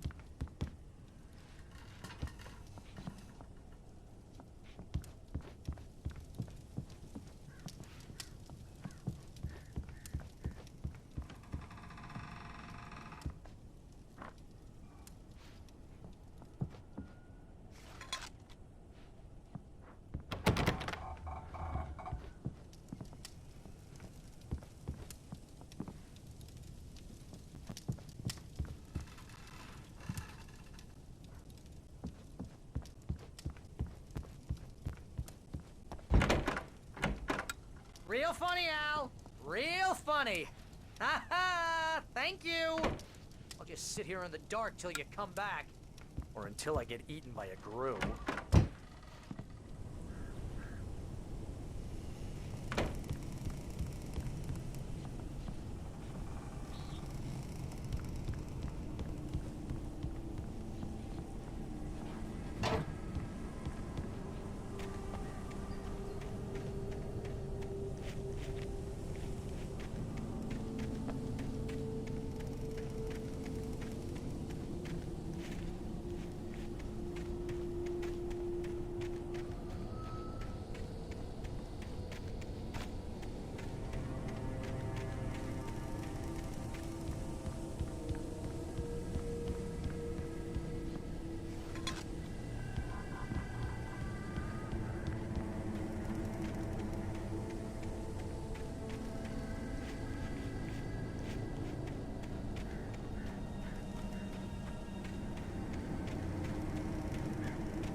I knew I should have gone to the cops.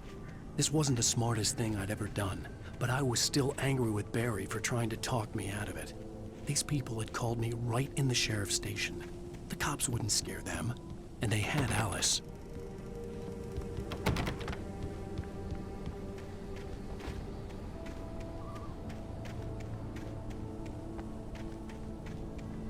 I'll wait here, Al. I'll hold down the fort. I'll be with you in spirit every step of the way, Al. Walk through the door now.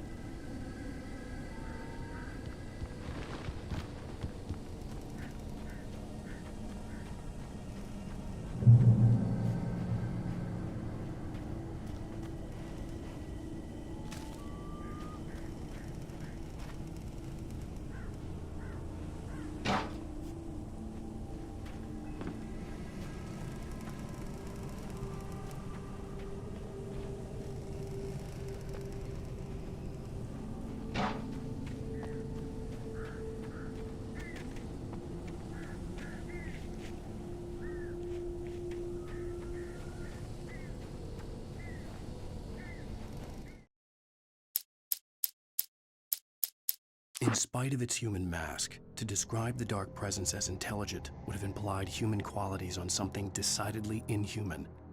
Nonetheless, it found the one spot in the diner that was dark enough. Some light spilled into the corridor, ravaging it. But it took the pain. Horrible as it was, the writer would soon fix that. He would be coming to the one place where it still had power.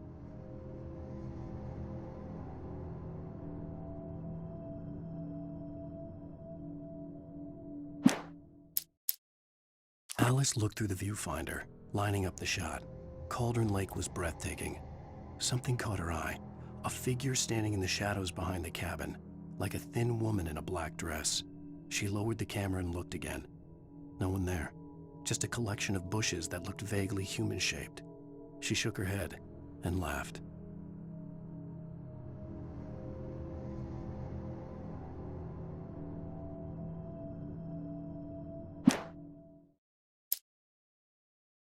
Barry had never gotten along with Alice, but he knew Alan loved her with an almost frightening intensity.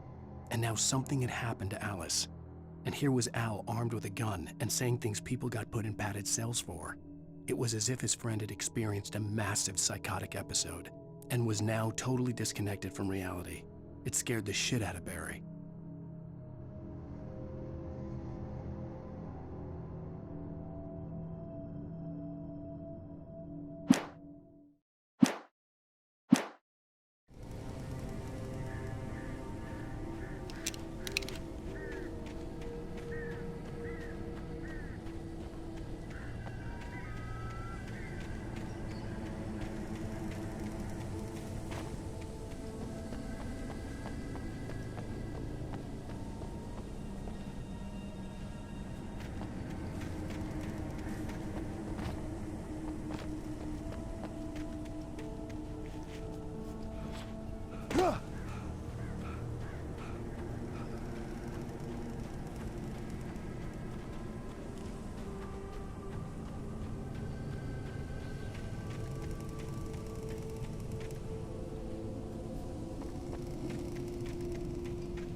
Welcome back to the show, folks. As promised, our very own Dr. Nelson has just parked his rear end in the studio. Doc, what's your Deerfest plan like? My plan? You make it sound a lot more organized than I ever seem to manage.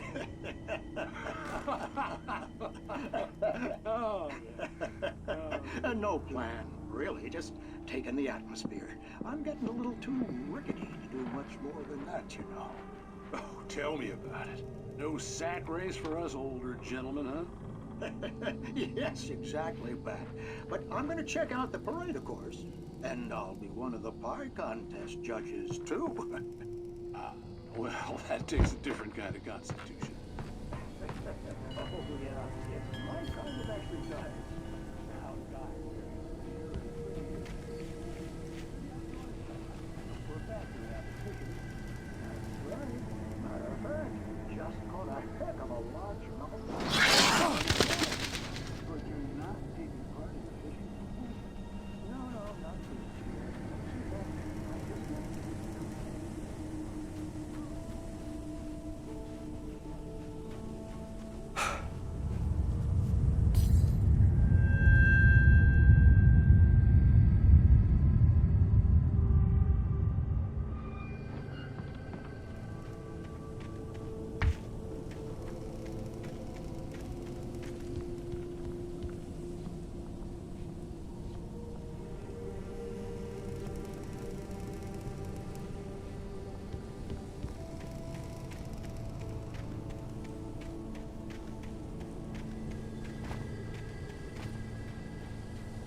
Crime and punishment. The cancer and cure of civilization. But some crimes are impossible to punish, especially in Night Springs. Tonight's episode, The Man in the Mirror.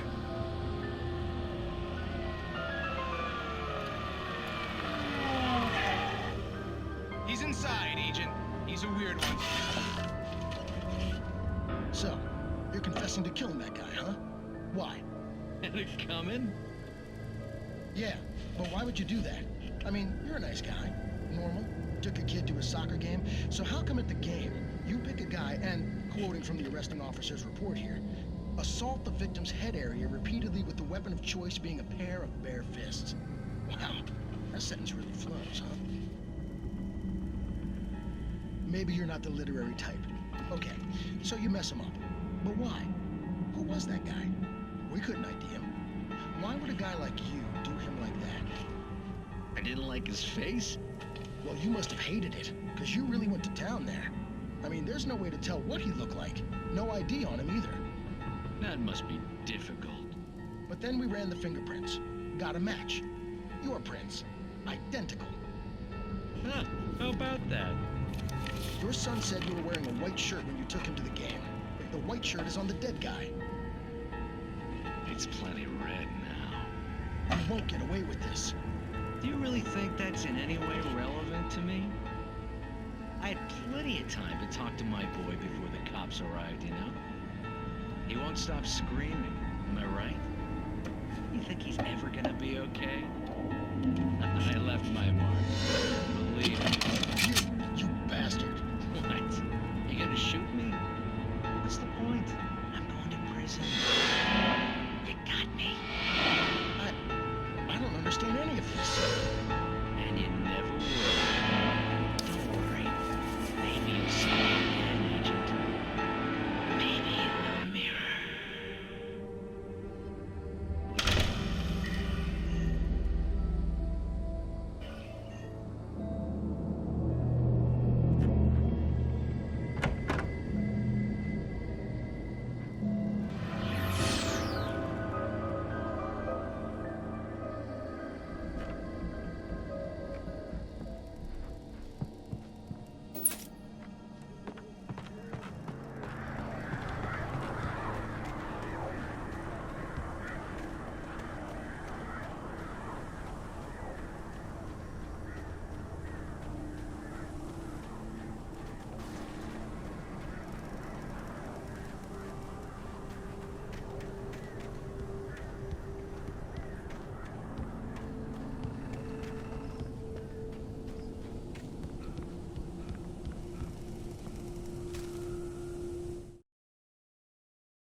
Rose knew that Rusty was in love with her, and she liked him too.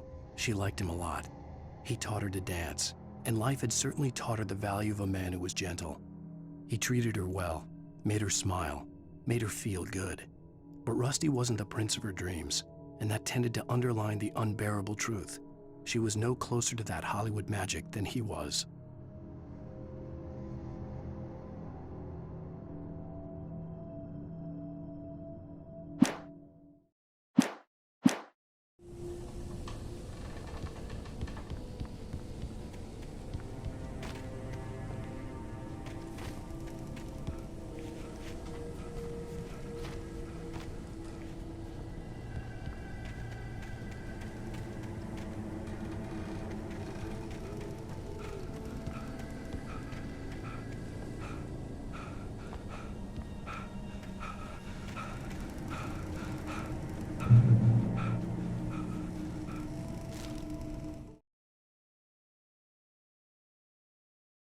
The air in the visitor center was heavy with an awful smell, as if some rotten drowned thing had crawled up from its grave. Rusty kept coughing blood. My eyes were drawn to the twisted shape of his broken leg. The attack had been vicious. Max whined in his cage. Rusty's eyes were wild with fear and terror. He gasped. Mr. Wake, it happened just the way it was on that page.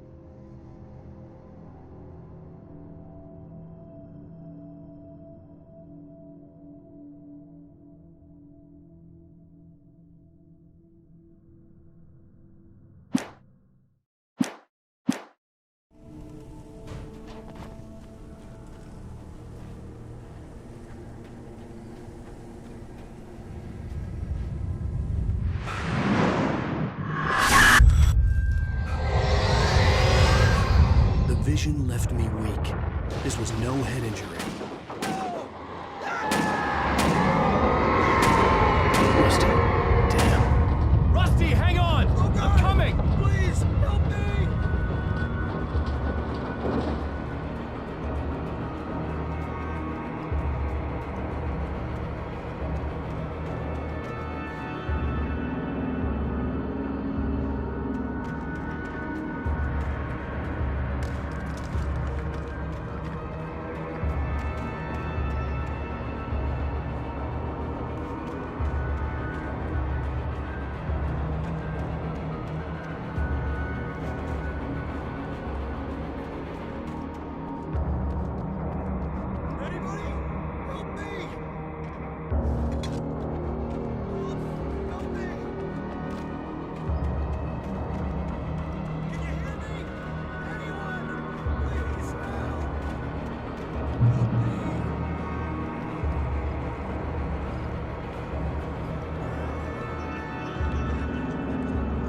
The ranger's office was locked. I'd need a key to get in.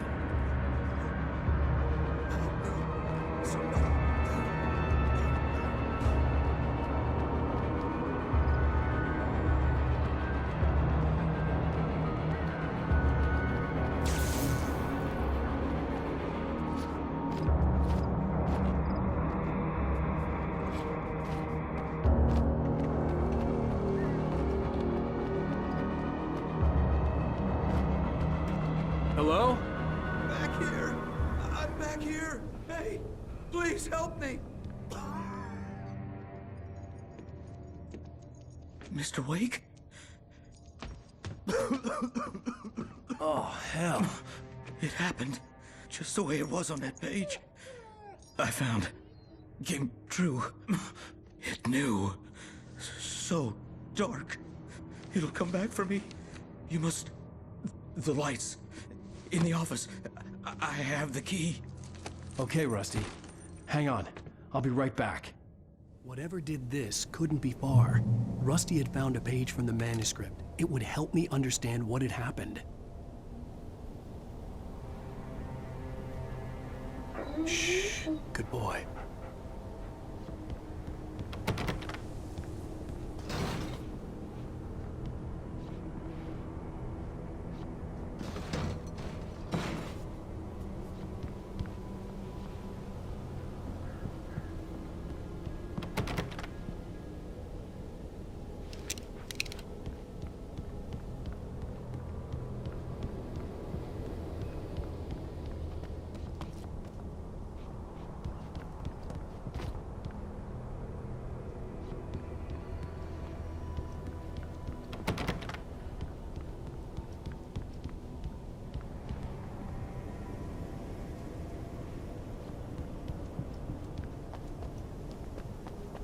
The only way to make sure that Rusty was safe was to get the power running and the lights back on.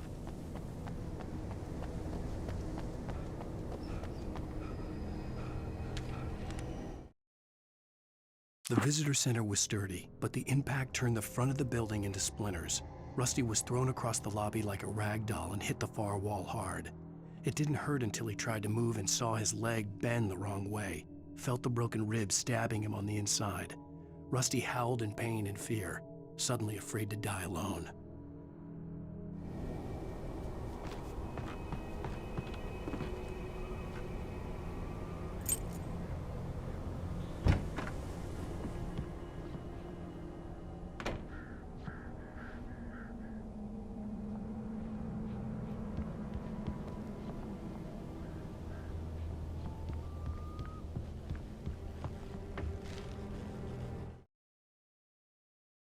At the last instant, I changed direction and threw myself down. The axe splintered the trunk of a tree. I stumbled into the pool of bright light. My lungs burned. I was too exhausted to move. I tensed as I waited for the killing blow, but it never came. I raised my head. Nothing moved in the darkness beyond. For the moment, bathed in the cold light, I was safe.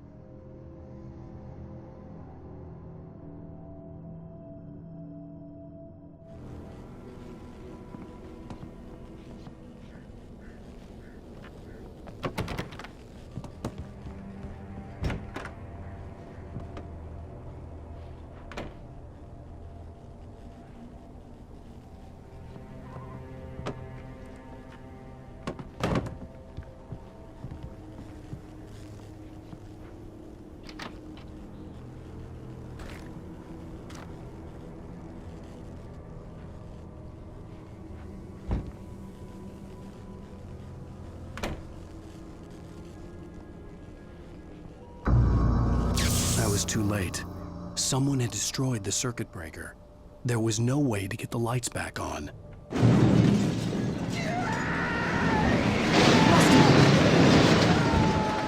Rusty!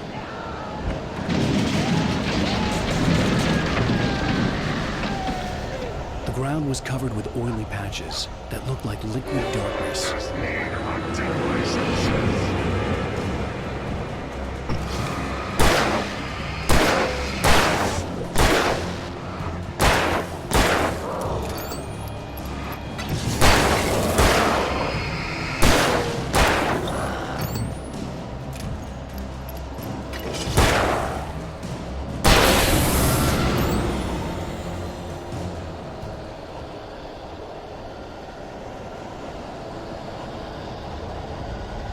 Something had torn a mammoth-sized hole in the wall.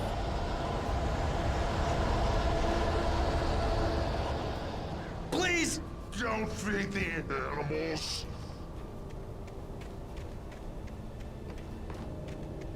Fishing is only permitted for those persons who purchase a park fishing license. Obey the operator's instructions at all times. Rusty, no! Never. 100 yards. 2 bears and wolves never approach any other wildlife closer than 25 yards. Pets must be leashed at all times. Never leave your pet alone. It is against the law to remove any from the park.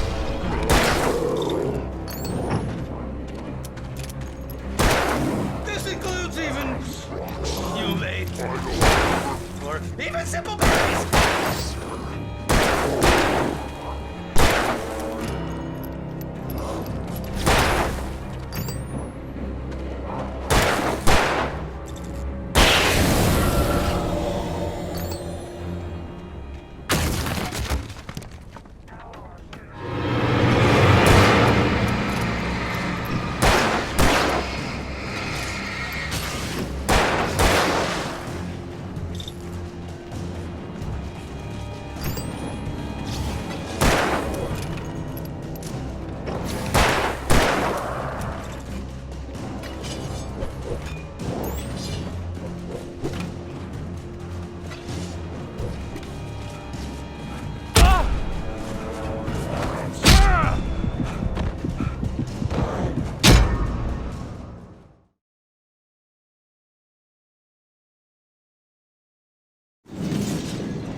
Rusty!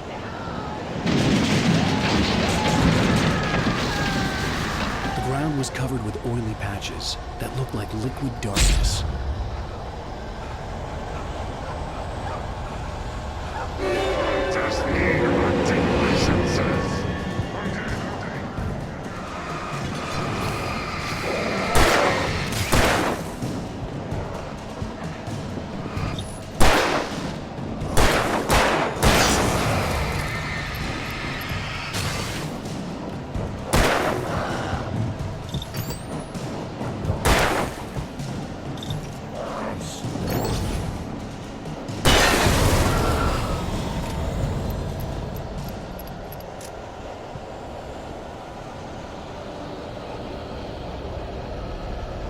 Something had torn a mammoth-sized hole in the wall.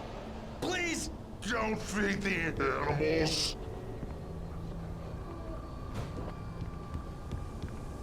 Fishing is only permitted for those visitors who purchase a park fishing license. Obey the park ranger's instructions at all times. Rusty, no! Never! Closer than 100 yards. 2 bears and wolves never approached any other. Closer than... Pets must be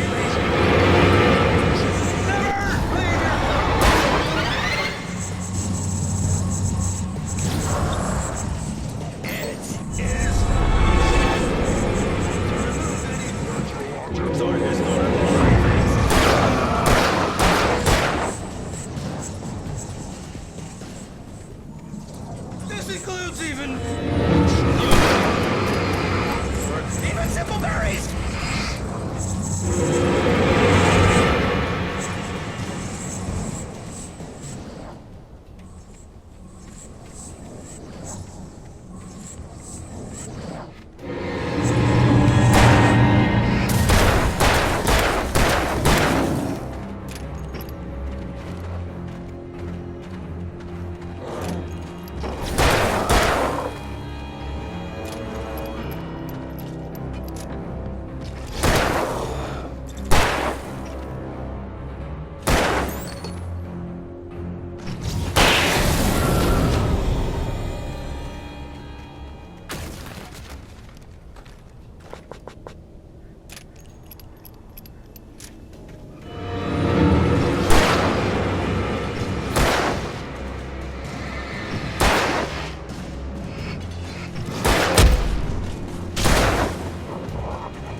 What the hell was that? I saw from the window. I saw something. Forget about it, Barry. It's just me going crazy. Oh, jeez. Oh, jeez. You're not crazy. I wish you were crazy, but you're not crazy.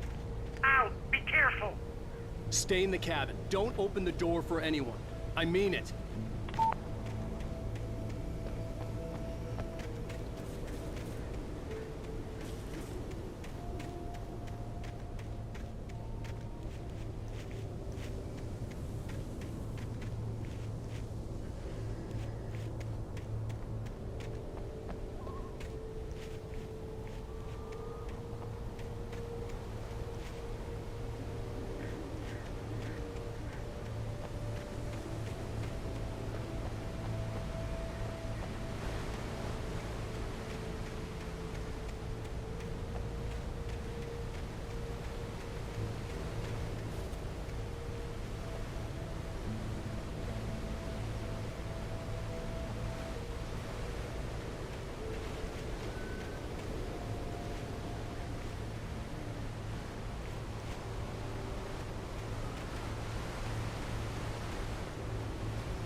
In that last instant of consciousness, Rusty thought about Rose. He was older than she was. Rose was barely out of her teens, but she made him feel young and forget what a train wreck his long-dead marriage had been. He still wore the ring. He'd been waiting for her to tell him to take it off. Now she never would.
Lover's Peak was at the far end of the nature trail.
Nobody in Bright Falls seemed to know where Al was, but Rose, the waitress at the diner, had seen him. From what Barry could tell, Al pretty much fell off the face of the earth when he left the diner. Rose was just the kind of fan that Al hated, but she really tried to help. She was smart too, knew a lot about what was going on in the town, knew a lot about Al, even knew who Barry was. Barry liked her. That was no big surprise. When it came to women, Barry and Al rarely saw eye to eye.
turned the corner, afraid of what the flashlight's beam might reveal. Suddenly, a roughly painted symbol of a torch glowed in the light. Behind it, hidden by a rock, sat a battered metal trunk. It was here for a reason, packed with supplies, batteries, flares, ammo, things you need to make it through the darkness of the night. Something left behind by someone who knew what I knew, and more.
Agent Nightingale didn't want to be in Bright Falls.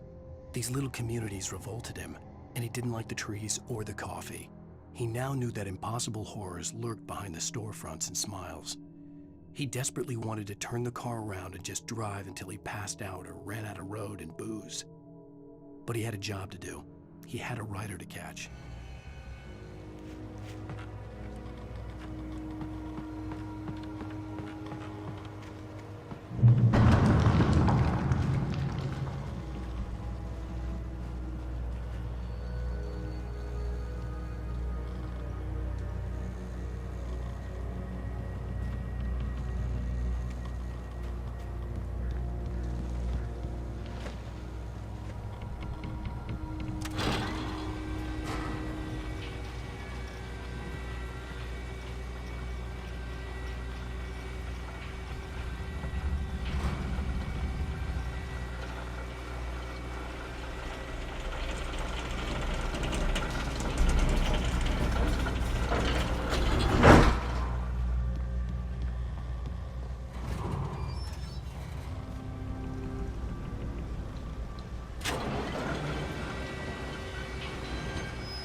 Come on, we gotta get moving. More of them coming.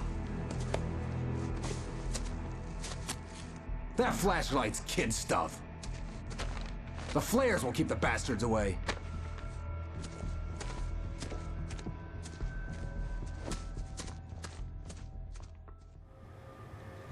You can see them too? Hell, of course I see them. Come on, we gotta move. Why? Because that's the way the story goes. Yeah, but... Let's move! I lost my gun back there. Oh, I've got a gun. Just keep that light steady on him. It took a moment, but then I recognized him. He'd been on the ferry when I first arrived here with Alice. He knew my name.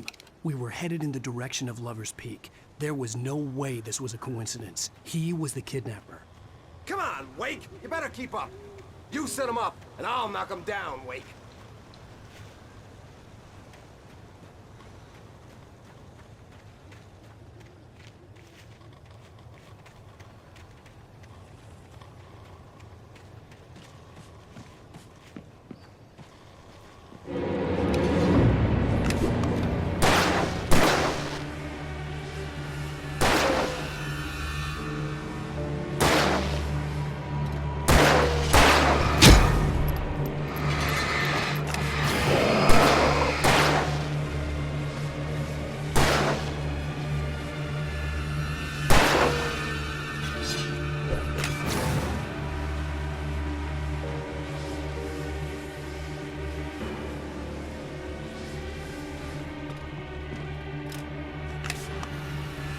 Hear that?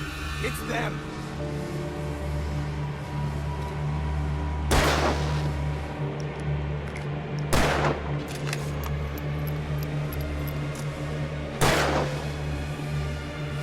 That's what I got for you.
from the emergency box to hold them off while I get these boards off.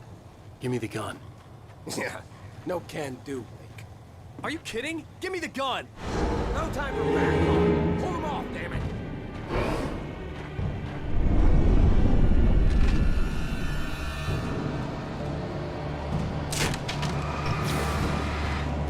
Just a little longer.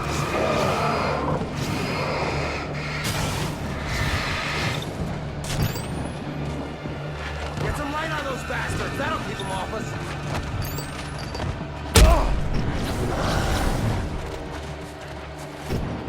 Just a little longer. I almost got it.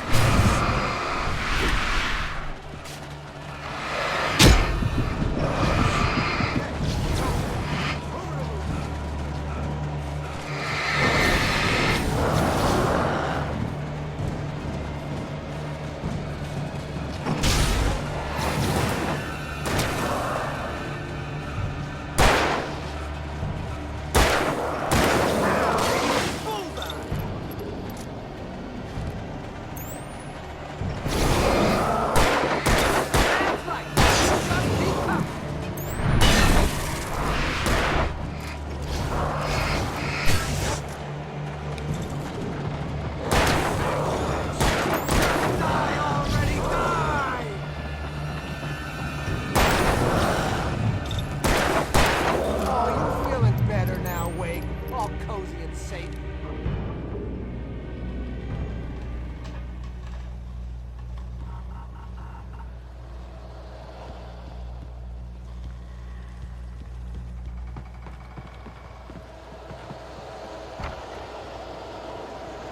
Better get ready.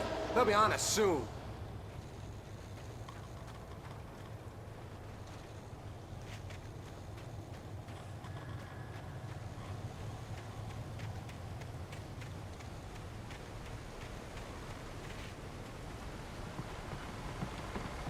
This is it, Wake. The last stand.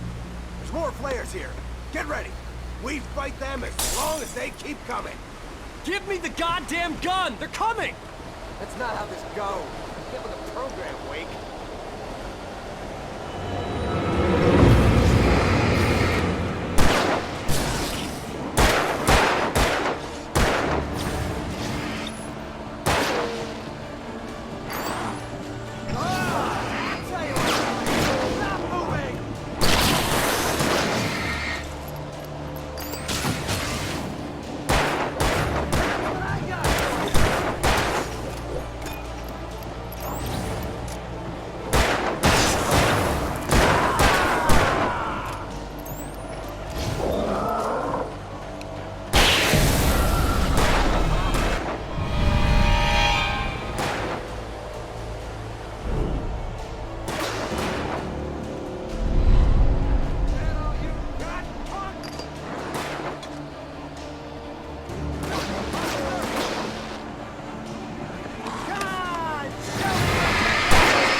Last stand.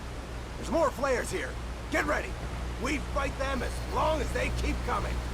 Give me the goddamn gun! They're coming! That's not how this goes. Get with the program, Wake.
last stand.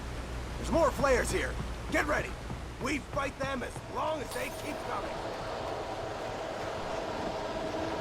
Give me the goddamn gun! They're coming! That's not...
Last stand. There's more flares here. Get ready. We fight them as long as they keep coming. Give me the goddamn gun! They're coming! That's not how this goes. Get with the program, Wake.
Let's cut the act now. Where's my wife? I knew you were gonna say that. I read it all before. You're a hell of a writer. Congratulations. You're gonna bring about something glorious and terrible once we get you some proper editorial control. What the hell are you talking about? Where's Alice? I want the entire manuscript, or she's gonna suffer bad. You touch her mouth.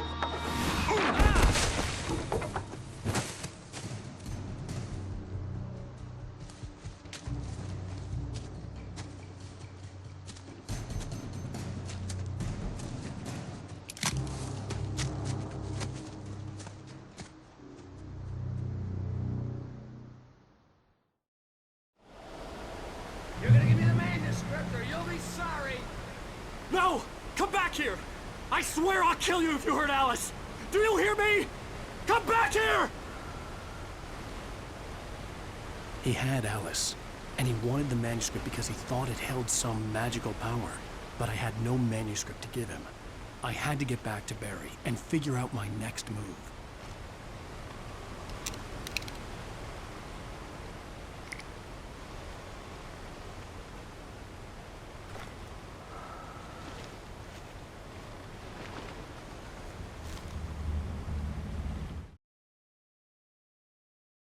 On more than one occasion, Alice had tried to explain to me how it felt to be afraid of the dark.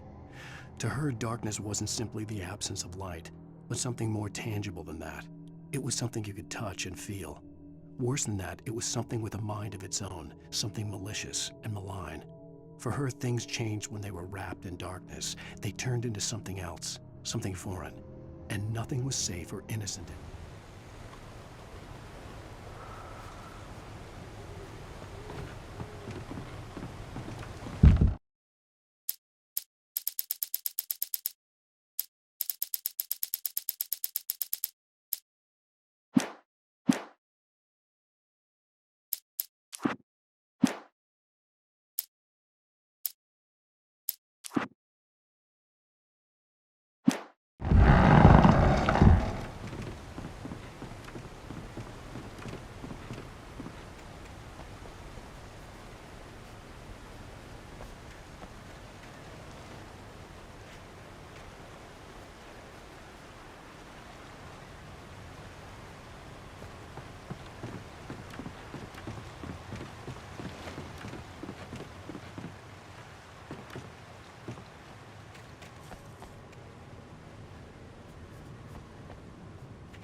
The night had been one desperate situation after another.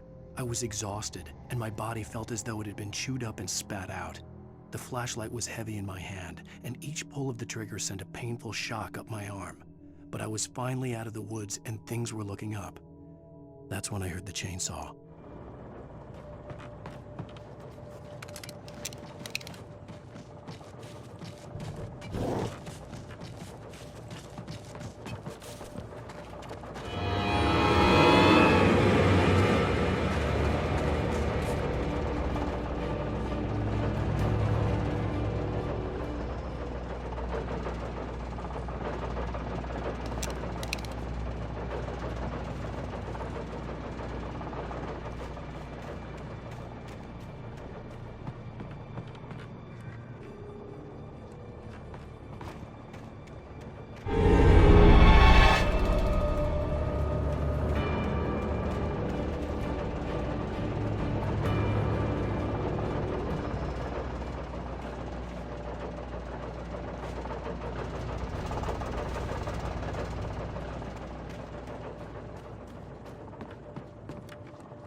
I had heard the plane fall.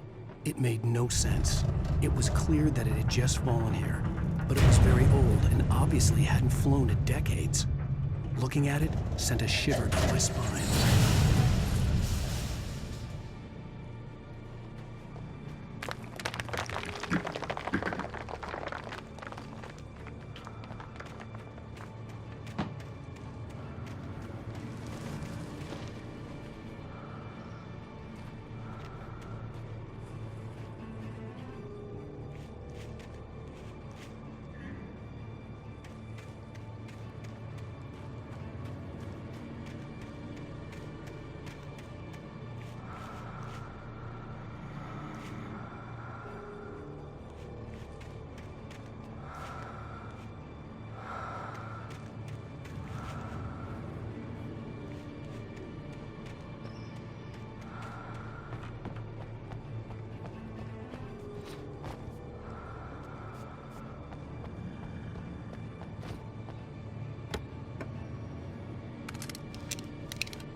The logging site was a mess. The modular office had been pushed off the cliff. Deputy Thornton climbed up from the wreckage excited, breathing hard from the exertion. Nobody there. It's weird. Don't you think that's weird? Bored, Mulligan let out a mighty snort. Hell, it's always weird, Thornton. Just a question of sorting out what kind of weird it is this time around.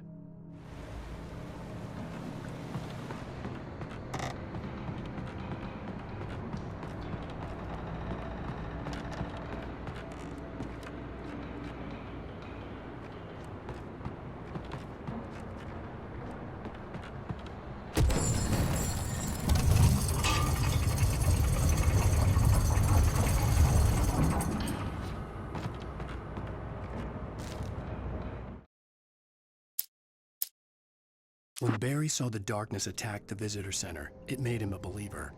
The men Al said he'd shot, they hadn't been just locals on crank. Somehow the world had changed, like the channel had been switched without warning. You think you're watching a sitcom, and you're really watching a horror show. When the birds started attacking the cabin, Barry wasn't surprised, just terrified.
Be aware of Widowmakers.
Shadows stirred and the wind picked up as I ran through the forest.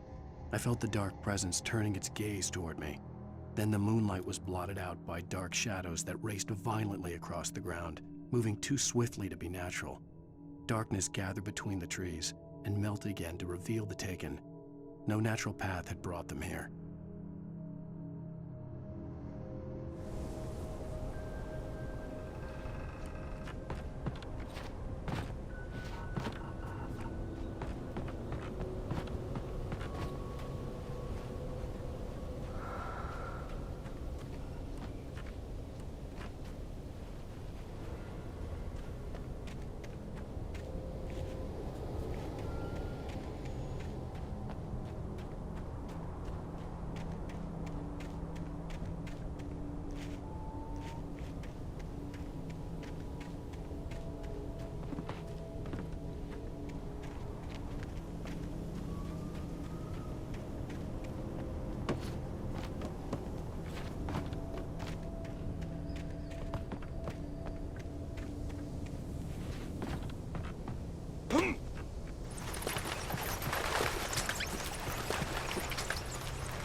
Smoking is a hazardous occupation.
Is a hazardous occupation.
Barry? Ow! The porch is covered with birds. They've got all Hitchcock on me. Stay out of sight. I'm on my way. Don't open the door. What, am I crazy? Stay hidden. I'll be there soon. Just make sure you keep the lights on.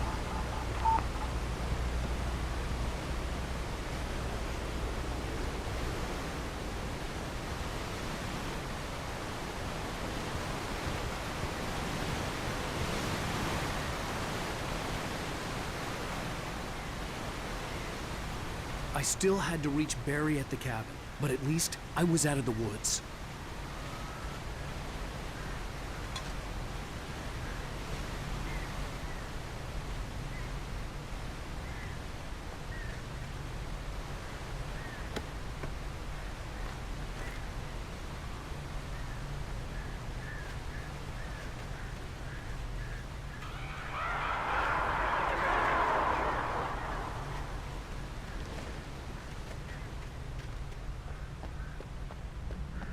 I'd have to get the car from the locked garage.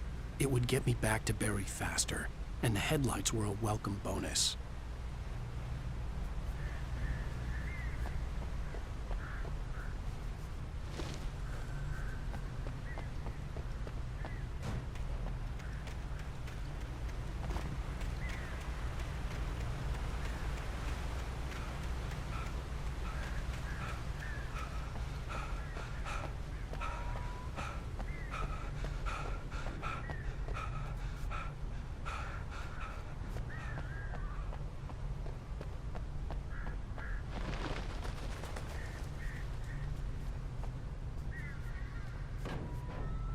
I had to find the key to the garage.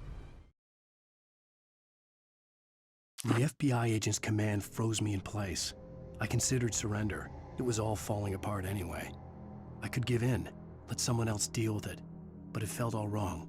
Call it instinct, his posture, the way he held the gun. He was no friend. Shots ringing in my ears, I leaped for the hole in the fence and stumbled into the darkness beyond.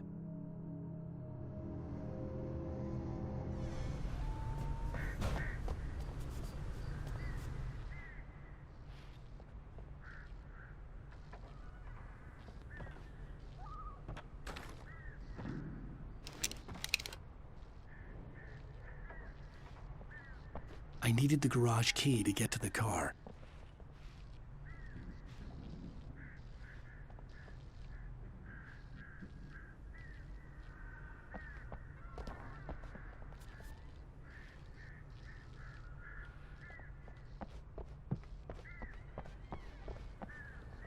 The garage key had to be somewhere nearby.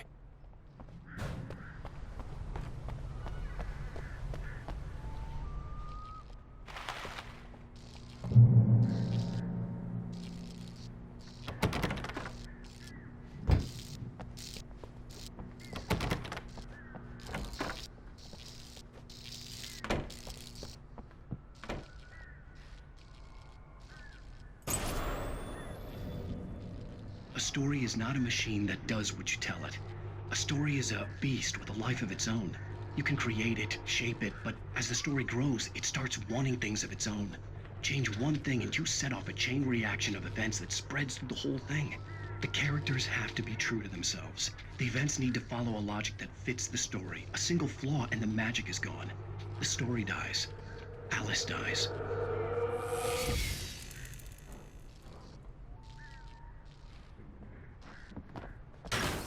You can hold nature and yourself.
There was no misunderstanding.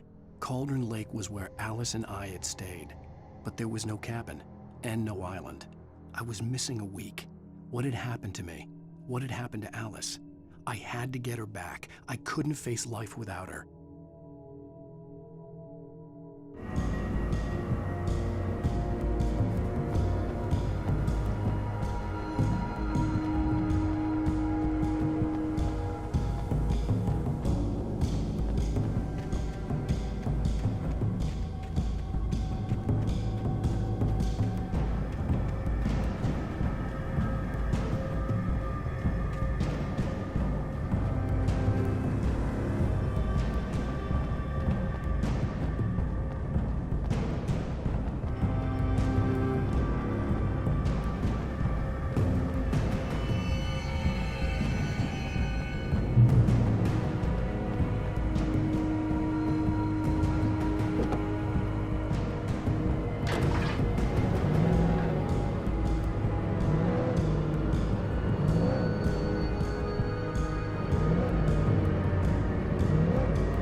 The flare gun was probably the best weapon I could imagine against the dark things I was facing.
It was the kidnapper.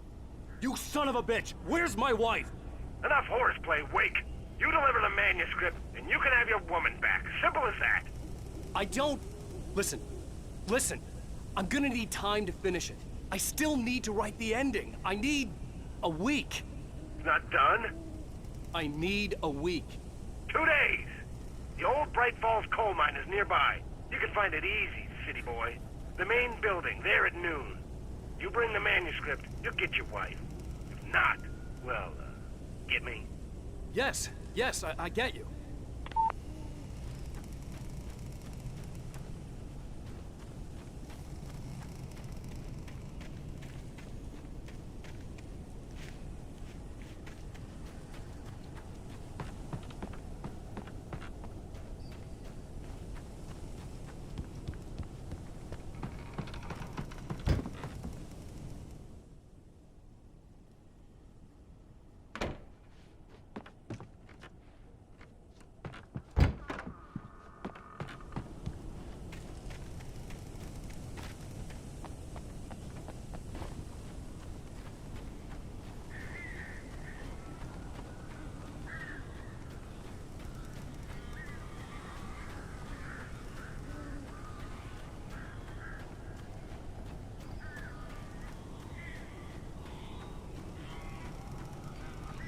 Barry had talked about birds over the phone.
They're gone!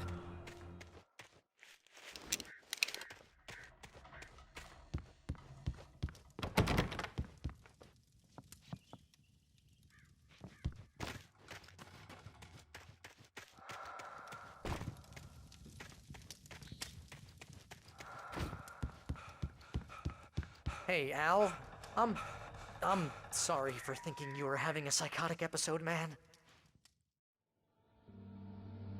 I sent Barry to the town to ask around about a man fitting the kidnapper's description. He'd go through the archives of the local paper. Perhaps he could learn something. Anything about the island and the cabin that had disappeared. The man wanted a manuscript. I had to try to write him one to get Alice back.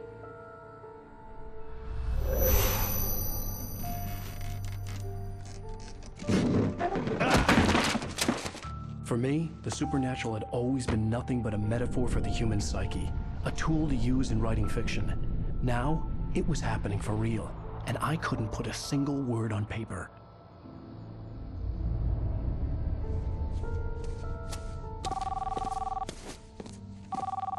Barry Wheeler speaking. This is Rose. Rose? I found Mr. Wake's pages. Oh, you sweet, brilliant girl. Could you and Mr. Wake come get them? I live in the trailer park outside the town. We'll be there in less than an hour. Bye now. See you soon.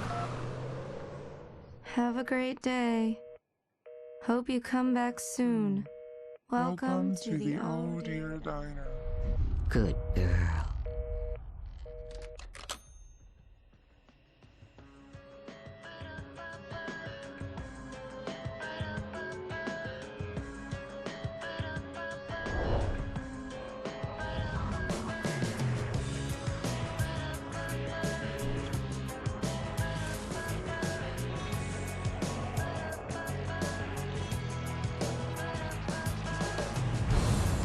Come here.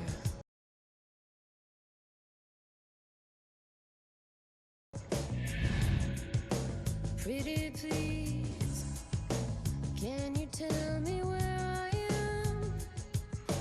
You want to say something? Previously on Alan Wake, Alice has been kidnapped. Alan, please help me. Alice? You'll do exactly what I say if you ever want to see your wife again. I can't tell anyone except my agent Barry. Damn it, Barry, they'll kill her! You're my best friend, and I'm worried that you're not right in the head. The ransom is a manuscript I supposedly wrote that's coming true before my eyes. It happened just the way it was on that page. So dark. I have found only a few scattered pages. I want the entire manuscript. The deadline is in 2 days. I found Mr. Wake's pages. Good girl. How the hell did she get her hands on the manuscript anyway? I don't know. She's resourceful. I told you were too hard on her. Listen, I found out all sorts of interesting stuff while I was digging around. Yeah. Mr. Wake, it's Sheriff Breaker. We have an FBI agent here, Agent Nightingale. FBI? He's anxious to see you. You'd better come to the station. Okay, I'll be right over, Sheriff. Let's make this quick, huh? Help you folks? Name's Randolph. I'm the manager. We're looking for Rose. Works as a waitress down at the diner? Rose, sure. Nice girl. Who wants to know? I'm Alan Wake. The writer, huh? I heard on the radio you were visiting. Well, I'll show you her trailer. That Rose, she's a nice girl. Always pays her rent on time. As I was saying, Al, I found all sorts of weird stuff from the local newspaper's archives. This place is crazy. Disappearances, mysterious deaths, urban legends come true, and get this, most of this stuff takes place around Cauldron Lake. Well, you ain't wrong, mister. The Indians thought the lake was a doorway to the underworld. I'm the God-fearing type myself. I don't hold with that sort of thing. Yeah, okay. Anyway, there was an island there owned by a guy called Thomas Zane. Now, some of the articles I found about him make him out to be a famous writer, but I ran a bunch of searches, couldn't find a single thing he wrote. Zane was heavily into diving, so much so that the place came to be called Diver's Isle. But the volcano under the lake erupted in 1970, and Zane went down with the island.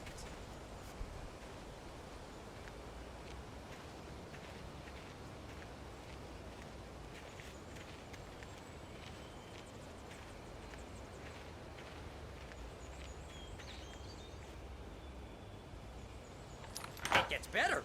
A local girl, Barbara Jagger, drowned in Cauldron Lake just a week earlier. They were lovers. Sure, Jagger's a local spook story. The Scratching Hag comes for you in the dark. Childish stuff like that.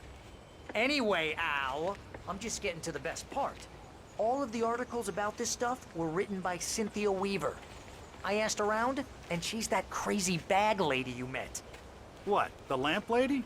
She can be a little loopy, but she's not homeless or anything. Yeah, anyway, she knew both Jagger and Zane before they both died, and she had some kind of a breakdown.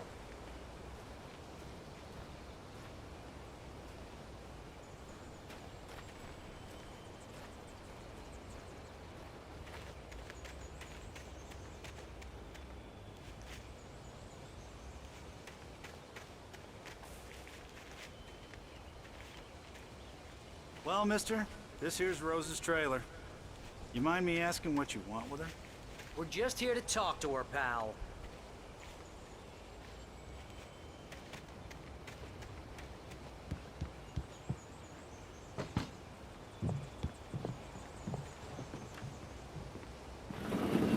Welcome to... Oh dear, Mr. Wake. I'm so glad you're here. Rose, you have my manuscript? Oh. Oh, yes. Yes. Please, come in. Hey, this is really good. Rose, Yes, my manuscript. I really need it. I understand.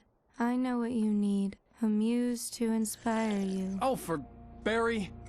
She doesn't have anything. Yeah, hey, Al? Al, what's... Oh... Barry! What? What?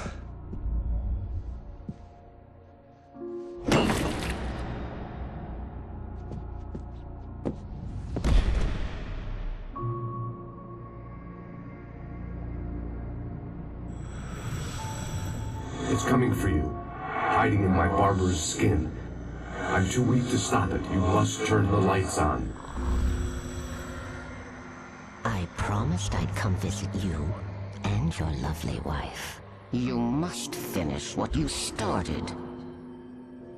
I insist. You must turn the lights on. Turn the light on. Back to work, boy.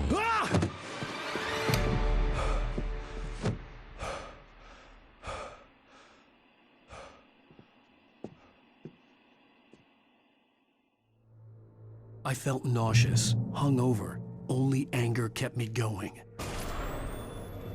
I can't tell reality from dream anymore, but it seems I have an imaginary editor to help me. She's an old woman in a funeral dress. I call her Barbara Jagger. She's very strict. I'm writing faster and faster. My manuscript is being heavily revised. The edits are getting very aggressive, and each day there's less of me and more of her. I hate it, but I know she's right.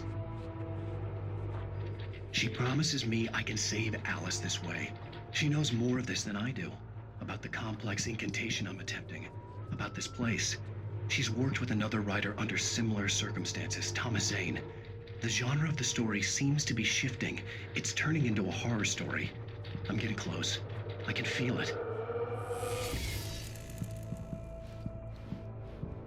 Rose took a day from me. I had less than 12 hours left to meet the kidnapper. All I could do was get Barry into the car, work something out once I got on the road. Welcome to the Oh Dear Diner. What can I get you today?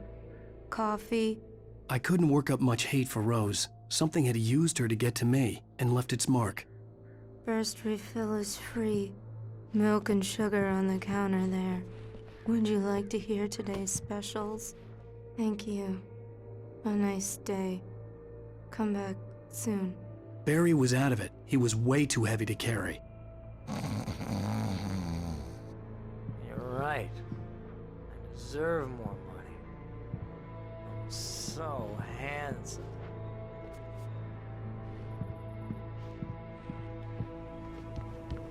My gun and flashlight were gone. I'd have to find a way to get Barry into the car as quickly as possible. There was no time to waste.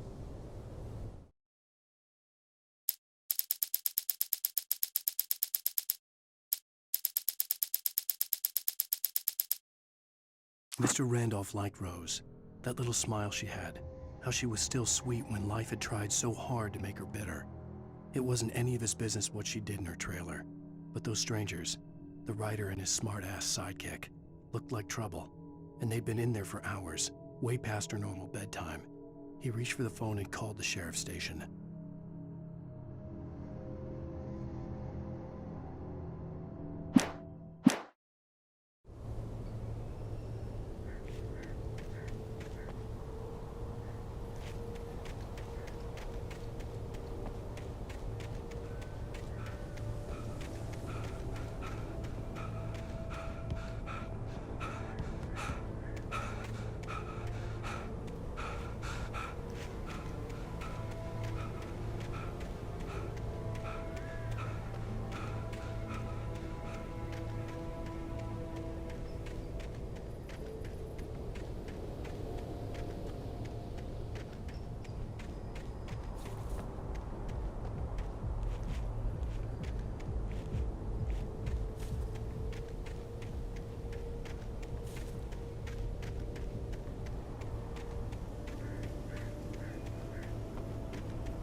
I just stepped outside to catch a breath of fresh air. Let me tell you, the weather's getting heavy.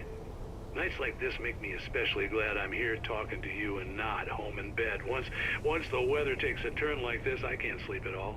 It's all tangled bed sheets and dark thoughts, punctuated by the occasional plunge into nightmare.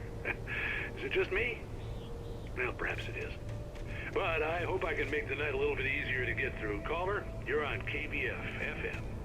Hey, Pat, it's Walt Snyder. What's on your mind, Walt?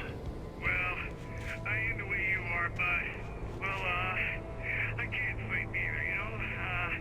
I just been staring out the window here, trying to make sense of it all, but, I ain't been drinking either. You sound like a man with a problem, Walt. I had a,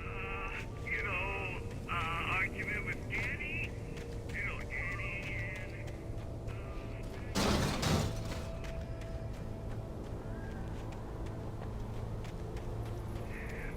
I heard something like that, Walt. yeah. Well, Danny's my best friend, and, they let me on bail today. And now I'm just alone here at the window, waiting. Man, and there's something in the air tonight, man. I was just outside looking up at the sky above our broadcast tower thinking the same thing. What are you waiting for, Walt?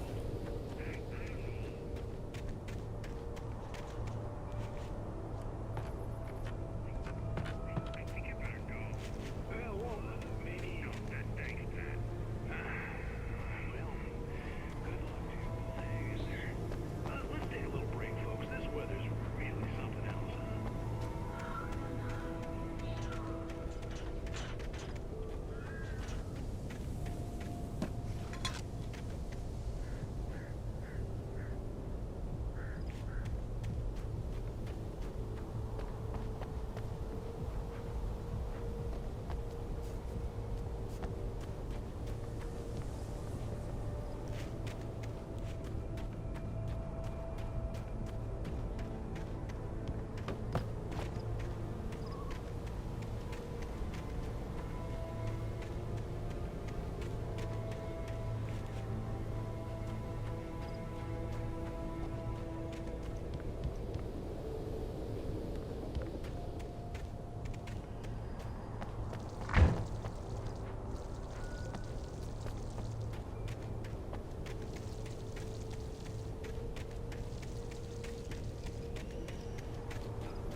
Oh, you're gonna get it now.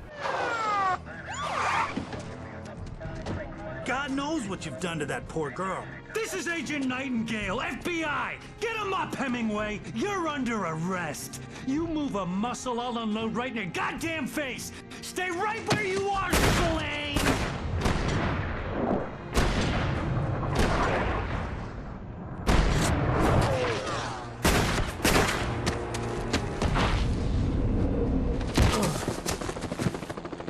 What are? I'm standing right here, you goddamn maniac!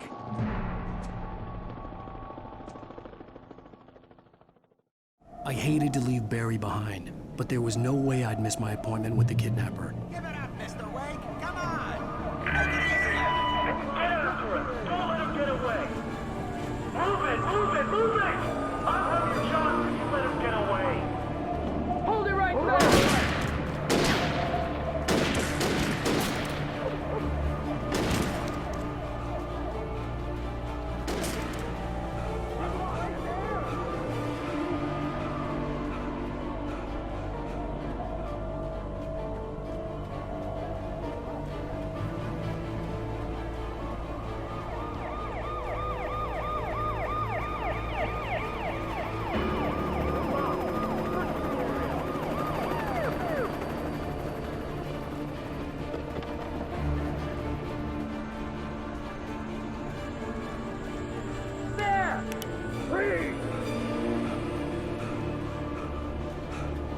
Okay, men, keep your eyes peeled. He's gonna try to make it through here. Oh, damn.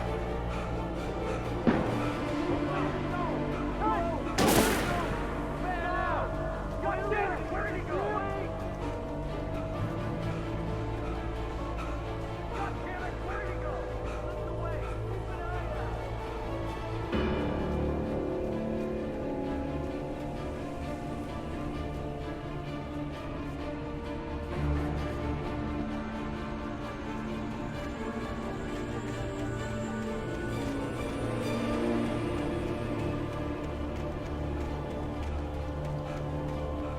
He's gone. Come on, guys. We need to head him off.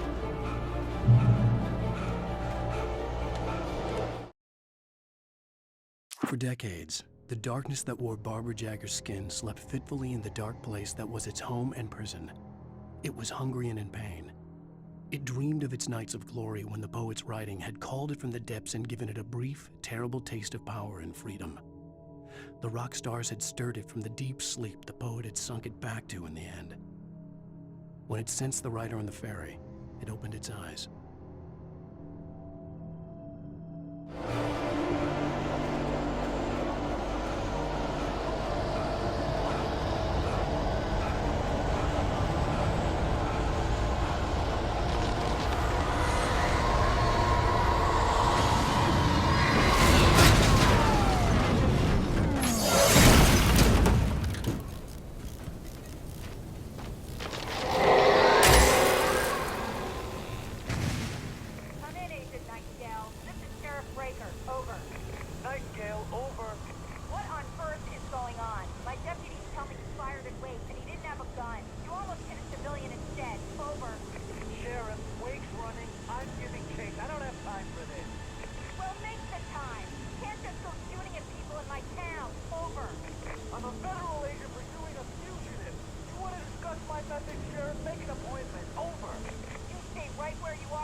This horror was everywhere I went, circling me.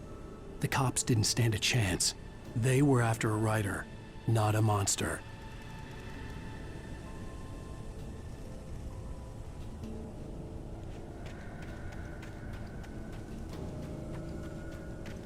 Sheriff Breaker, this is Agent Nightingale. I've lost contact with most of the men you assigned to me. It's Wake's doing. Wait, are you seriously telling me that geek writer just took out my deputies? Are you kidding? I mean, have you seen this guy? He wears a tweed jacket. Over. He's the guy we're chasing. If it's not him, who then? Bigfoot? Over. I don't know yet, but I'm not in the habit of jumping to conclusions. That tends to come back and bite you in the ass. Out.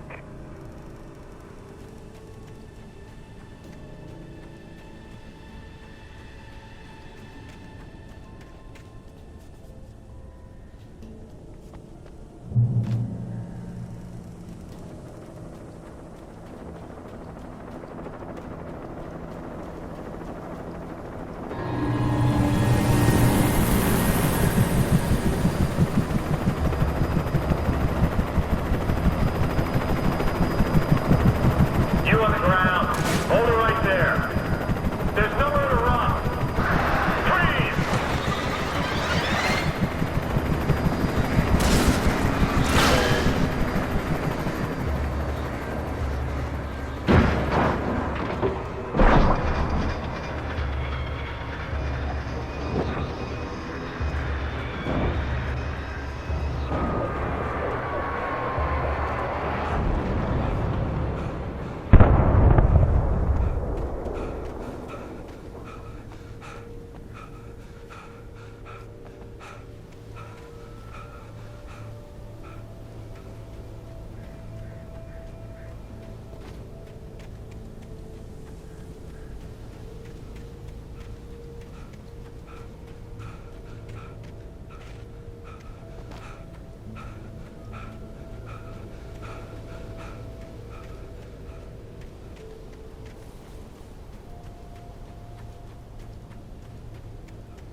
This is James.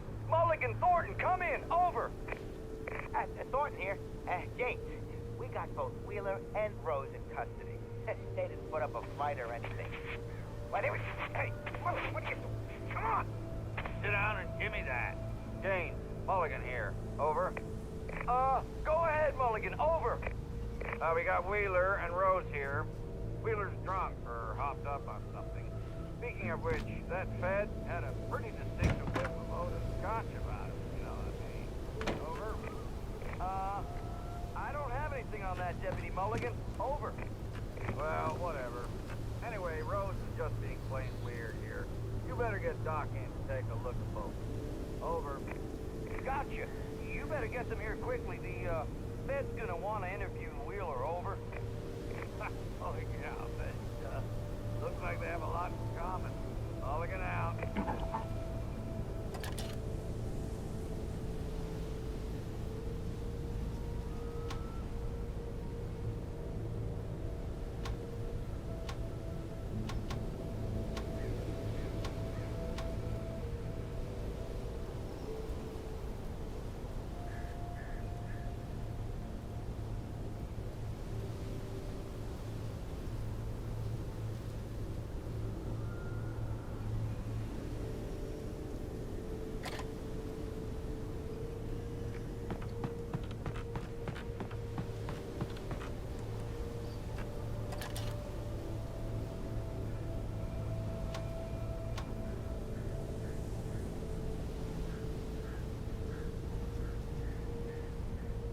I could see the lights of the radio station in the distance.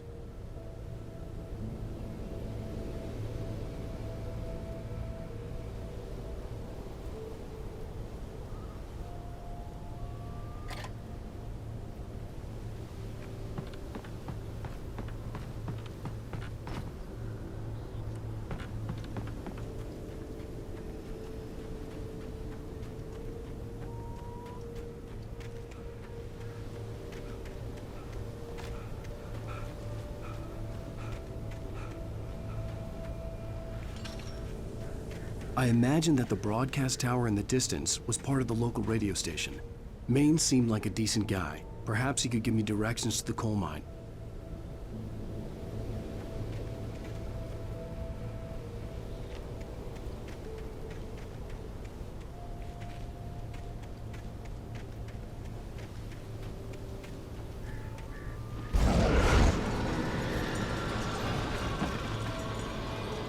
Unnatural shadows clung to the gate. The darkness that was after me was trying to stop me. I wouldn't get through without a light.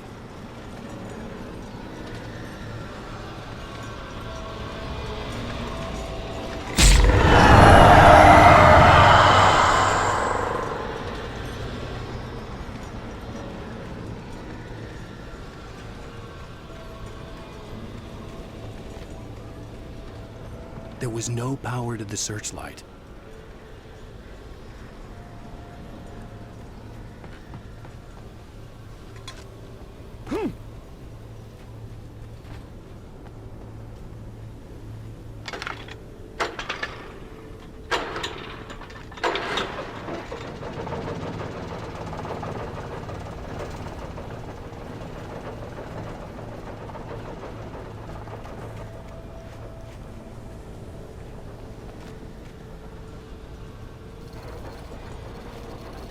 The old generator conked out. I'd have to see if I could fix it and try again.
It took me a moment to recognize the flashbang grenades. They were an ideal weapon for my situation. Team 1, come in. Over. Team 1, this is Sheriff Breaker. Report. Over. Team 2, come in. I need a report. Over. Come on, guys. Talk to me. Come in, please. Over.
And here's another call. You're on KBF-FM with Pat Maine. It's Milt Peabody, Pat. What's on your mind, Milt? Well, I live near the trailer park, Pat, and there's a big ruckus going on over there. Well, that's just up the road from me, too. What's going on, do you know? I don't know, but there's a bunch of police cars there, lots of sirens, a helicopter buzzing around, and I think I heard some gunshots. Gunshots? Yes, sir, like from a pistol. So can you find out what's going on? Because it's just next door and they're popping off guns there. They're still shooting? No, it was maybe 10-15 minutes ago. It sounds serious, Pat. I'm telling you, it don't sound like no party. Well, I'm certainly going to give the station a call, Milt.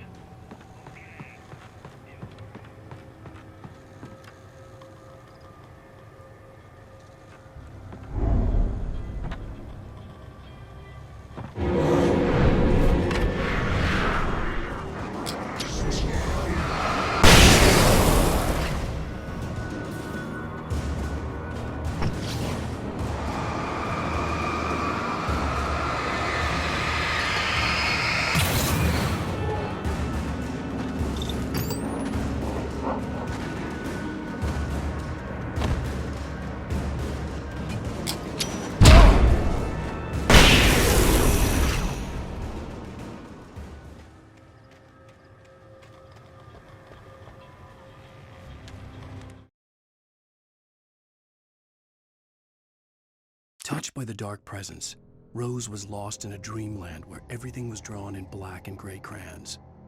The old lady had promised her that all her wishes would come true. She would be Alan Wake's muse. She was smiling so hard it hurt her face. She crushed a bottle full of sleeping pills into the coffee. Deep down inside, she was screaming in terror.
hoped Maine could lend me a car to get to the coal mine.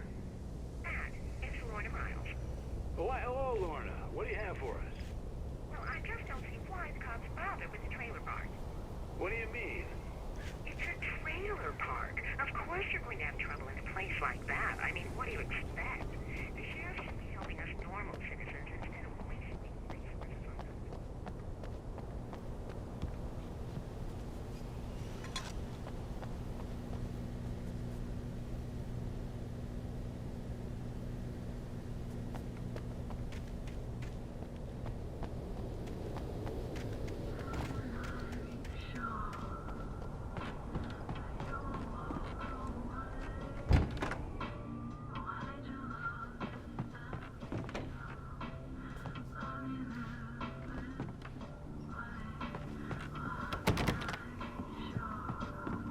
Oh, here's a little surprise.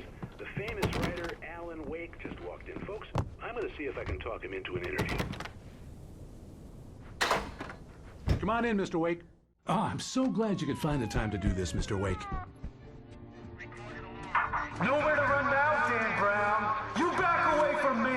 Don't hurt it. Whoa. Everyone calm down. Put the gun down. We're all friends here, right? Cool your jets, Nightingale. We got him. Judas Priest! What the hell's the matter with you? There's a civilian in there.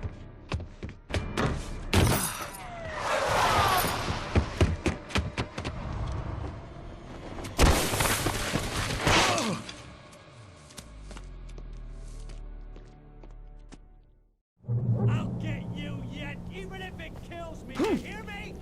You hear me, H.P. Lovecraft? I had fallen off so many cliffs it was ridiculous. That's what you get for naming a book The Sudden Stop. It was probably good I hadn't had the chance to tell Maine. Nightingale stared through the broken studio window into the dark woods. He turned around, started to walk out, but Maine grabbed his arm.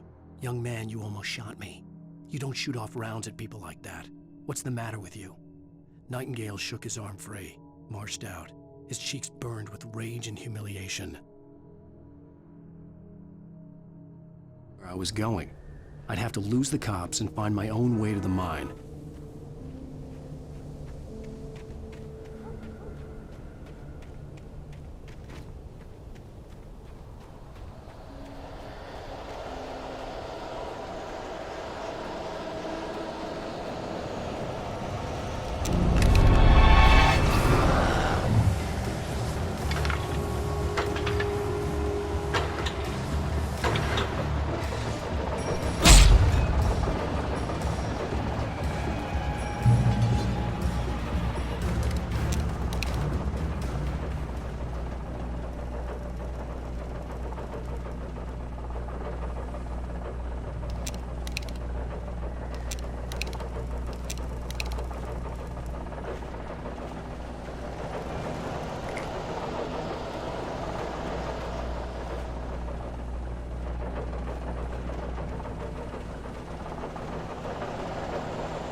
Danny had stepped out, but what stumbled back in was something else. Something alien.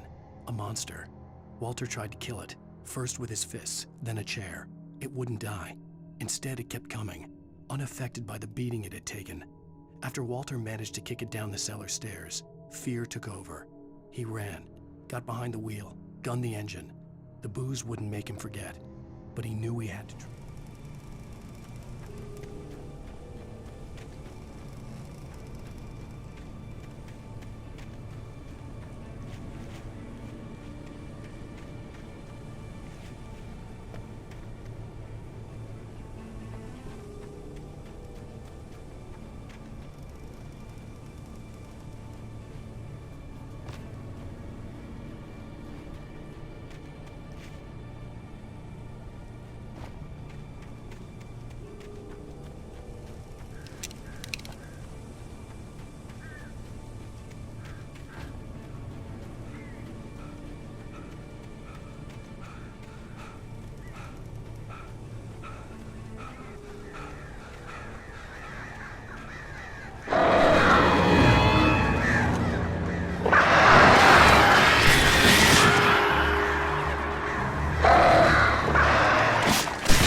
There was no sensible reason for the power company work lights to be here. It was almost as if they'd been left for someone like me to use.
The bulldozer's engine roared to life. Mud and rocks flew as it fought for traction.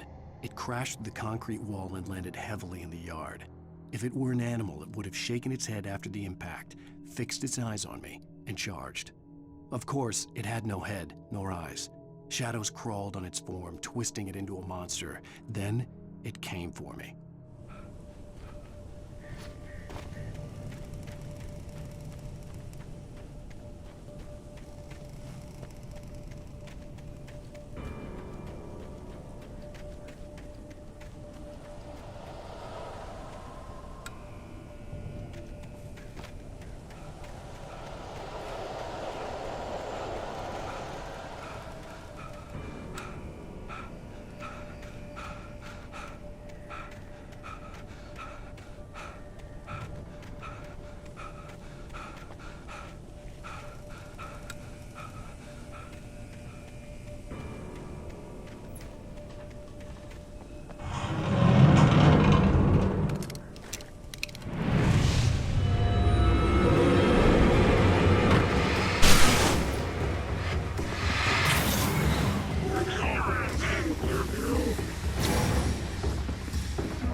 Hello?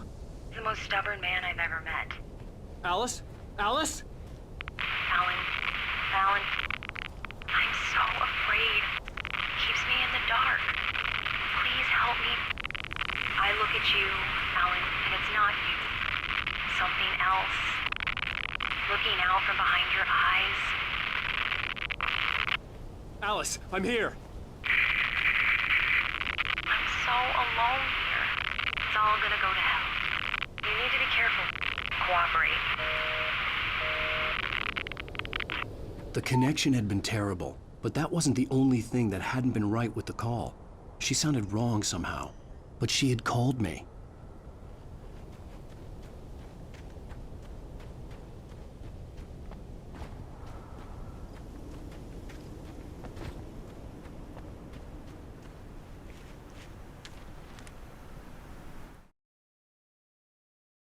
The pipe wrenched itself loose from the bridge's steel framework.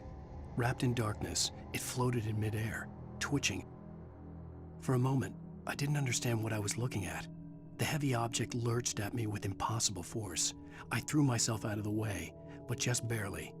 When I turned my flashlight on it, it shook in a dark rage before it flew at me again.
I could see a railway bridge up ahead, and a warehouse of some sort on the opposite shore. I hoped I could find a car from there.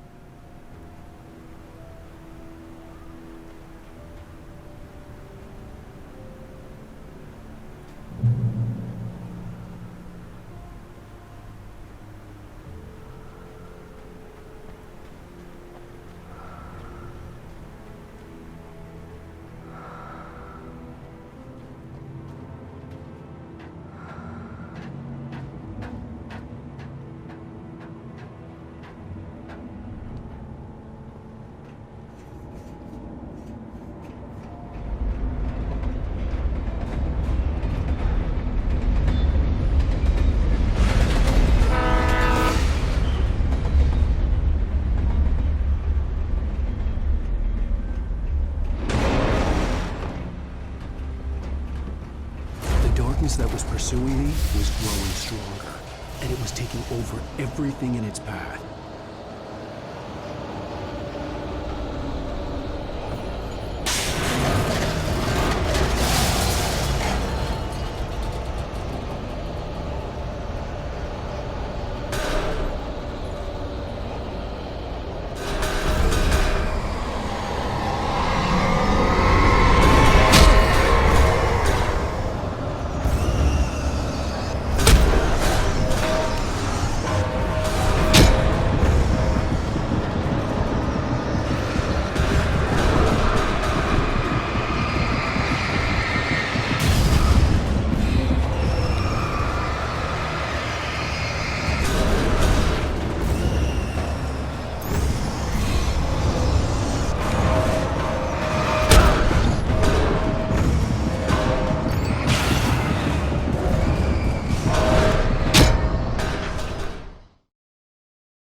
That was pursuing me was growing stronger, and it was taking over everything in its path.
That was pursuing me was growing stronger, and it was taking over.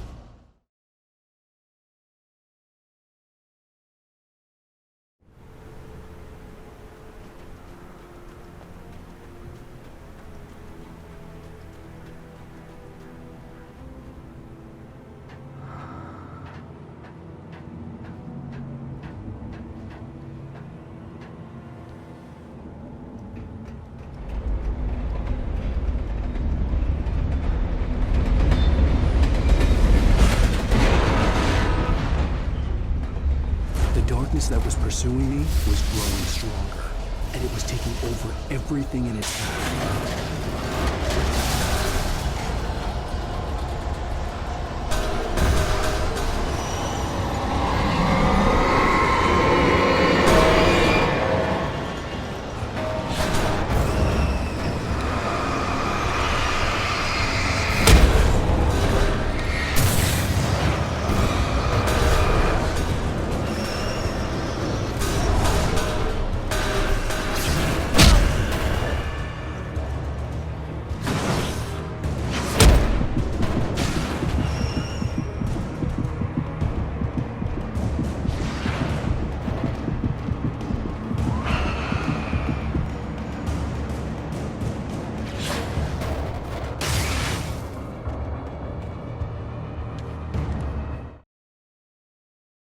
I slammed the door shut right in his smug face. He pleaded for me to open the door. True to form, the asshole actually thought I would obey. I had no sympathy left, no guilt either, not for him. I took a moment to savor the scream. I bet I had a smile on my face. It was all that I had time for. The dark presence was inside the lodge with me.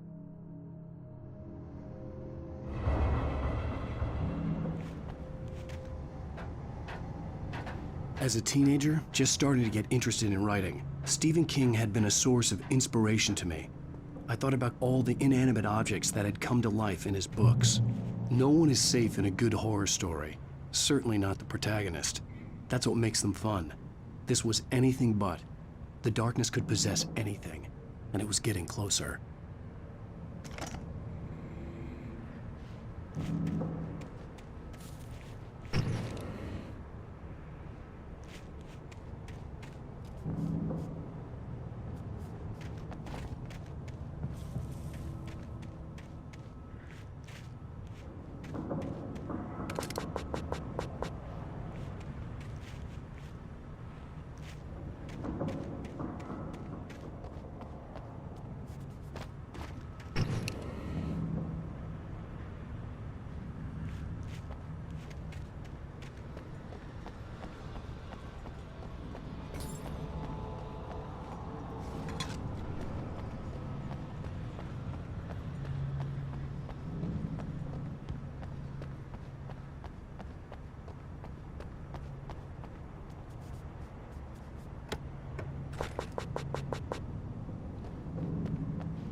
The darkness surged towards me, sucking everything loose from the ground into its depths, tugging at my clothes. I saw the flare the kidnapper had dropped and threw myself towards it just as I felt my feet leave the ground. The darkness embraced me with the force of a tornado. Somehow I managed to light the flare.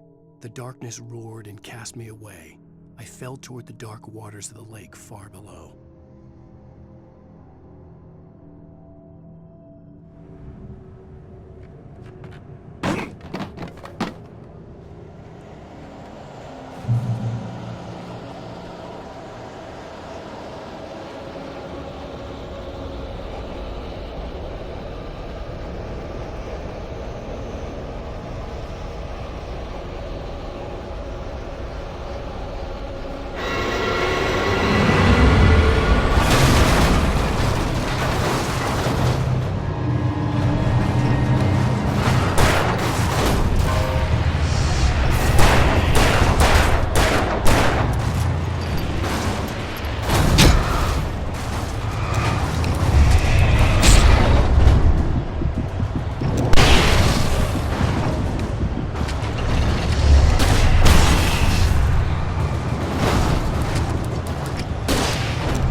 I had never been this glad to see the sunrise.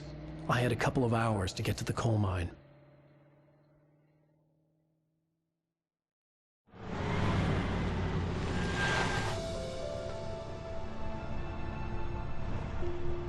The coal mine wasn't far now.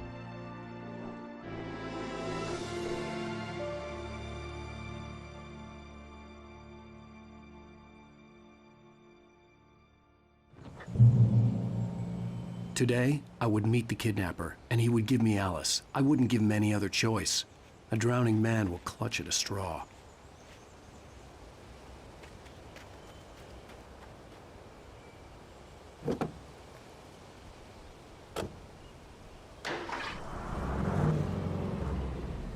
Little by little, without realizing it, I'd come to believe that the story in the manuscript was coming true. The current of its narrative had taken me deeper and deeper into dark waters. Alice had been taken from me. Barry was probably in jail. I was a fugitive from the FBI.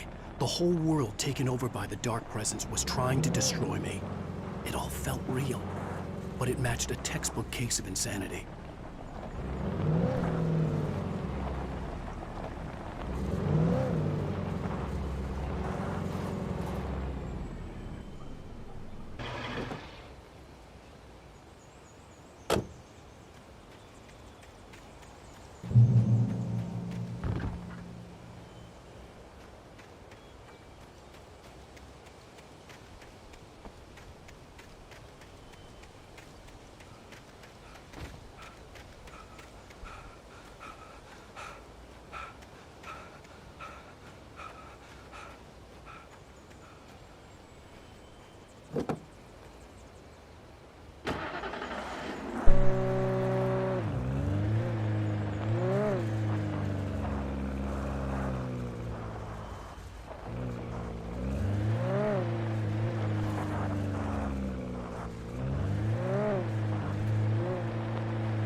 This is Pat Maine, and you're listening to KBF-FM. Folks, I want to apologize for kind of abandoning you to that looping music track last night, but I was detained. You see, I encountered a big-shot G-man with an itchy trigger finger who could use a lesson in manners and a boot in the ass. Not necessarily in that order either. Now, folks, I know I'm not being very informative here, and I apologize for that. I really should just keep quiet, but I'm just so peeved right now, because some people just shouldn't be carrying badges. I'm just glad that our Sheriff Breaker was there to straighten things out. And if someone I met last night is listening, let me just say, I'm sorry if my mouth got you in trouble. I'm pretty sure you're not the bad guy here. Godspeed, son. I hope you know what you're doing. Now, on a lighter note, I'll be talking to Dr. Nelson all morning. But first, a little music.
Welcome back to KBF-FM. Hope you enjoyed that tune. Now, Doc, you were talking about life and finding that special someone, that soulmate. Well, you were talking about that. I was saying I don't buy it. Well, see, to me, that's strange, because I always pegged you as a hopeless romantic. You got me there, Pat. But I think love's where you look for it. You need to do a lot of looking, sure.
For Mott, spying on the writer on the ferry had been a disappointment.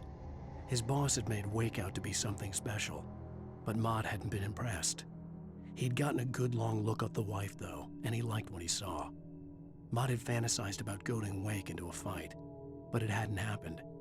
Still, he'd get his chance to see if the writer had anything in him. He'd been promised as much.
I was early. I was supposed to meet the kidnapper at noon in the main building. The coal mine was quiet. It was a museum now.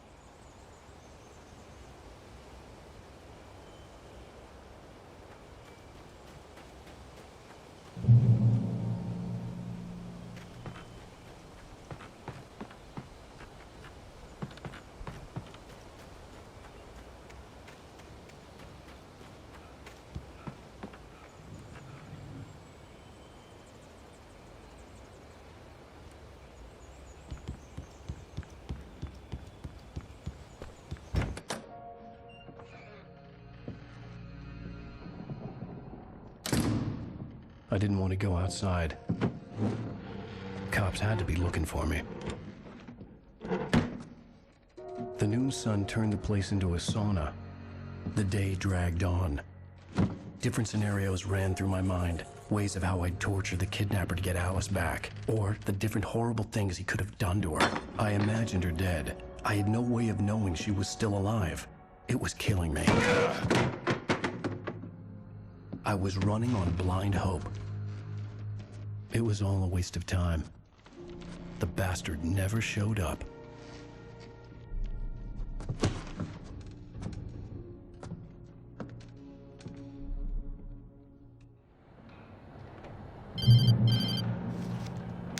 Wake! Where the hell are you? Change of plans. You know where Mirror Peak is? It's a big mountain north of where you are. You follow the path from the mine, you can't miss it. There's a lookout point there. I'll be waiting. I'm through being jerked around by You you. want to see your wife alive? Because if you do, you better watch what you say to me. Do we understand each other? I want to talk to Alice. Yeah, and I want the manuscript. Don't keep me waiting, Wake. Hello? Hello! Ah! I'm gonna kill him! I had to get to Mirror Peak.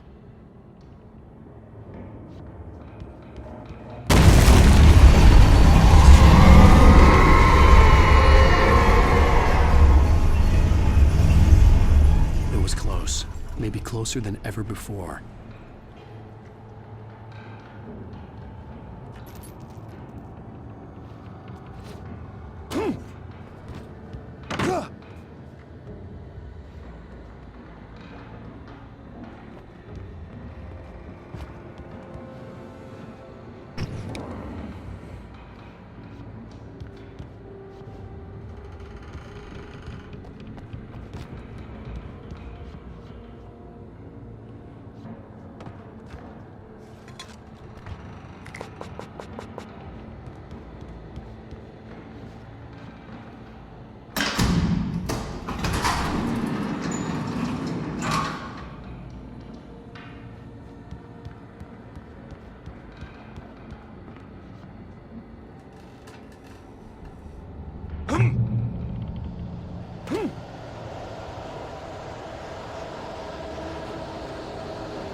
When Thomas Zane fell for Barbara Jagger, it happened fast. She was young, vibrant, and beautiful, full of life. He had never been a very happy man, and without any seeming effort, she had changed all that. Zane felt good for the first time in his life. Everything she did was another piece of a jigsaw puzzle he hadn't even known he'd been missing. And best of all, she made the words flow, strong and sharp. She was his muse.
The only way to reach the hillside ahead was to go through the building. I had to find a way to avoid electrocution.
Some of the Taken retained echoes of their former selves, but these were just the nerve twitches of a dead thing.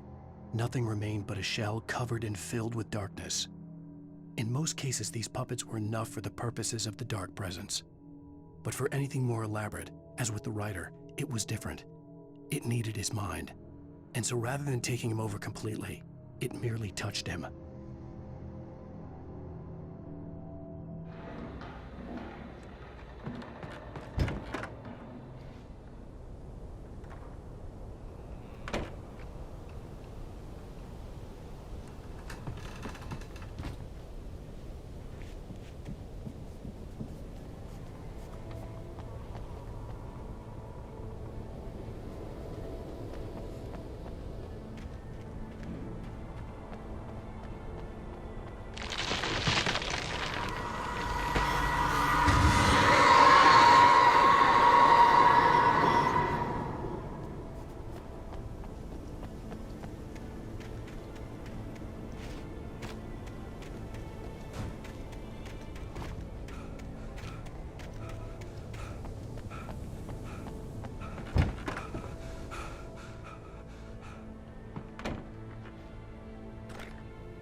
There was no way the flashbang grenades were standard power company equipment.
I had no real plan. I was going to give the kidnapper all the manuscript pages I had for Alice. If that wasn't enough, I'd hold him at gunpoint and make him talk.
I had no real plan. I was going to give the kidnapper all the manuscript pages I had for Alice. If that wasn't enough, I'd hold him at gunpoint and make him talk.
I had no real plan.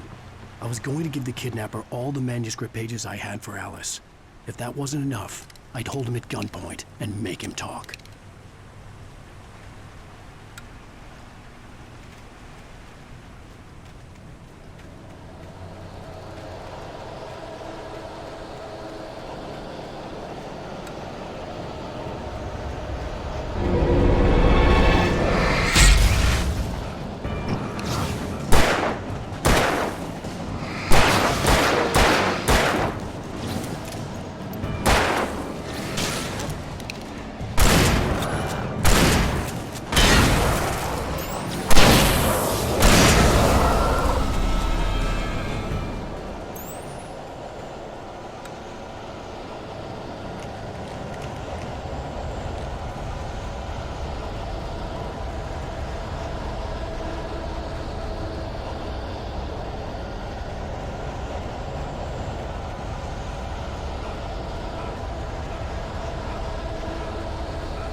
dark presence was moving ahead of me in the same direction I was going. A cold feeling settled itself in the pit of my stomach.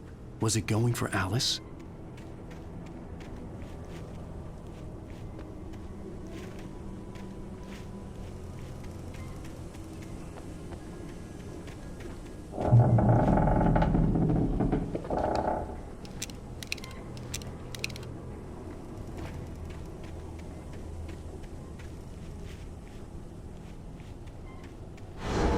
The graveyard shift may cause cancer.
The place was dead, a ghost town.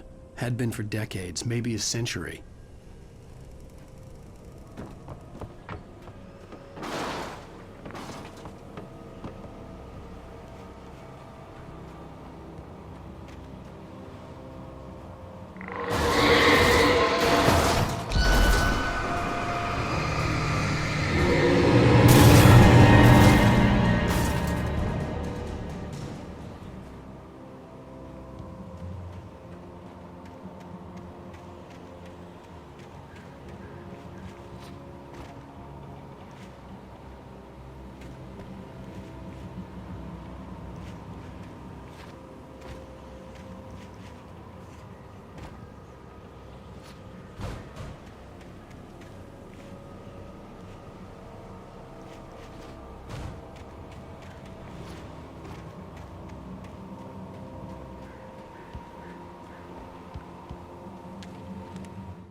Things were never as simple in real life as in fiction. I had lost count of the times I had wished there'd be a clear reason for my writer's block. something to fight, something to lash out on. There wasn't. I was filled with doubt. I was nothing like the hero in my books. Alex Casey had gone through his life with single-minded determination, never wavering from his goal. Even now, I was angry at myself, angry at Alice, angry at Barry. I was fumbling and I had no plan.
I needed a key for the door.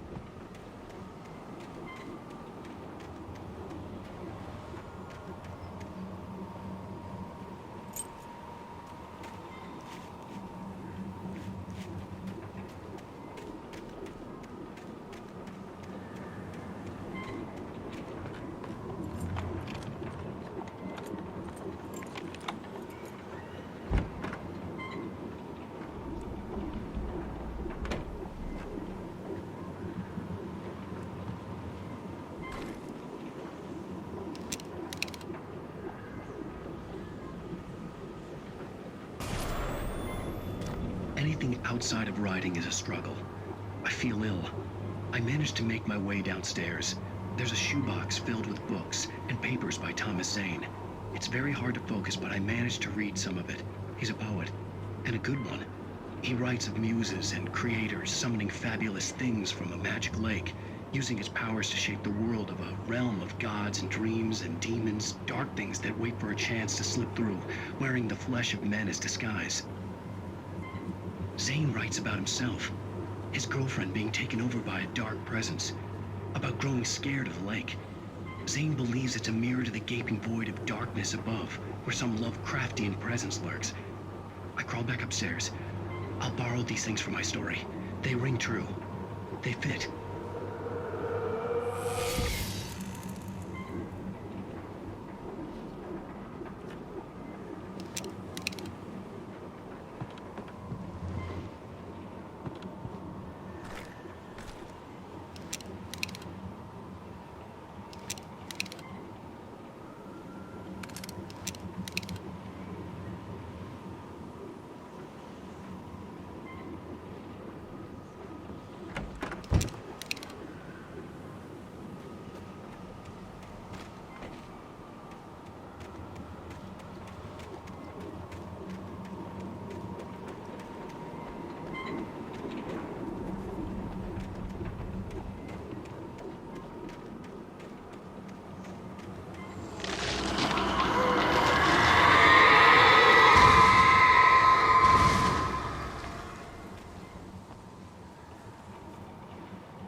The kidnapper had sent me a text.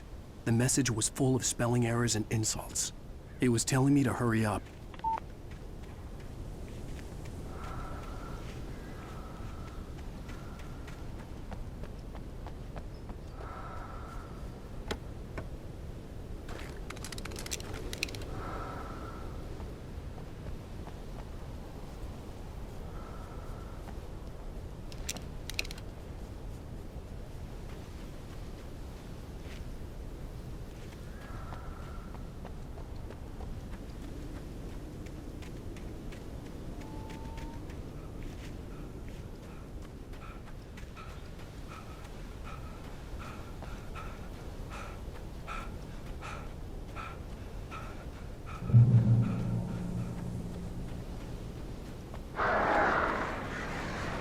Birds.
Without warning, the headache stabbed at my brain.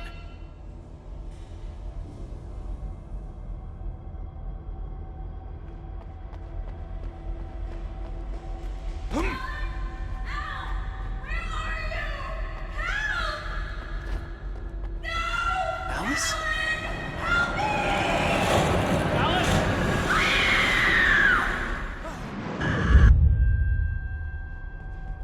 I'm losing it. I gotta get out of here. The hunters were big, thick-set men, confident and at home in the woods. They were feeling good, running on beer, ghost stories, and camaraderie late into the night. It did them no good, as they were taken by the dark presence, sucked deep into a darkness far worse than any ghost story they ever told or heard.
Even behind the closed doors and curtains of his grimy room at the Majestic, the local motel, Nightingale could feel the locals' eyes on him, the unrelenting pressure of their judgment. He forced it out of his mind. For all he knew, they could all be under Wake's spell already. You do what you have to do to get the job done. He took comfort from the bottle in his hand. Please, he thought.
I'd have to make my way up this mine shaft in order to go on. Maybe the machinery could help me with that.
Lightning flashed behind the windows of Cauldron Lake Lodge.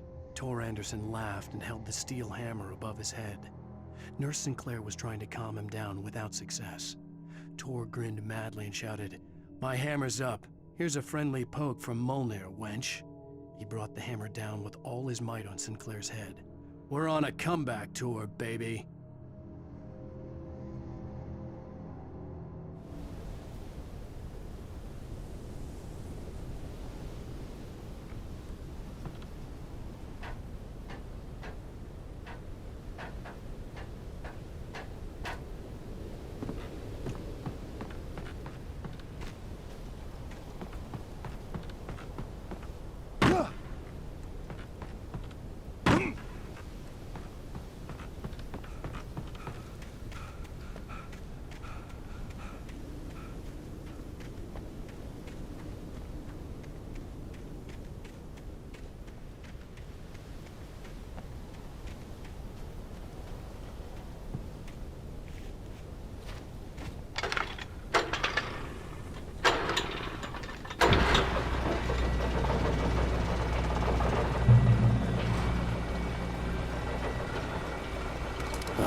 Mott had checked all of Stucky's rental cabins. There had been no sign of the Wakes. It was dark when he'd found their car parked at the end of the road by Cauldron Lake. It made no sense. They must have taken a wrong turn, but there was no sign of them, and the car had been there for hours already. Frustrated, Mott stood on the rotten ruin of the footbridge that had once led to Diver's Isle before it sank beneath the waves years ago. The boss wouldn't be happy.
could see Cauldron Lake. I thought I could make out the spot where the island and the cabin had been. There was a light near it. It had to be a boat.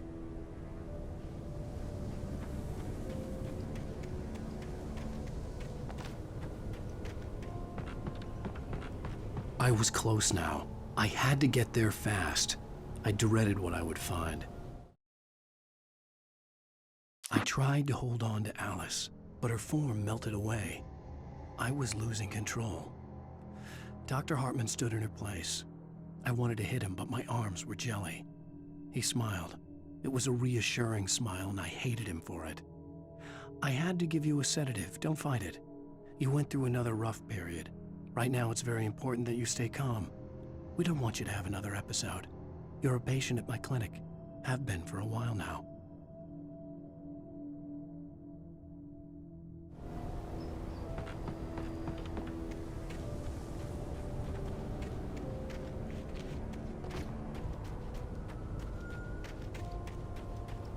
Wait! Are you? Wait! Hey, I'm here! I'm coming! No!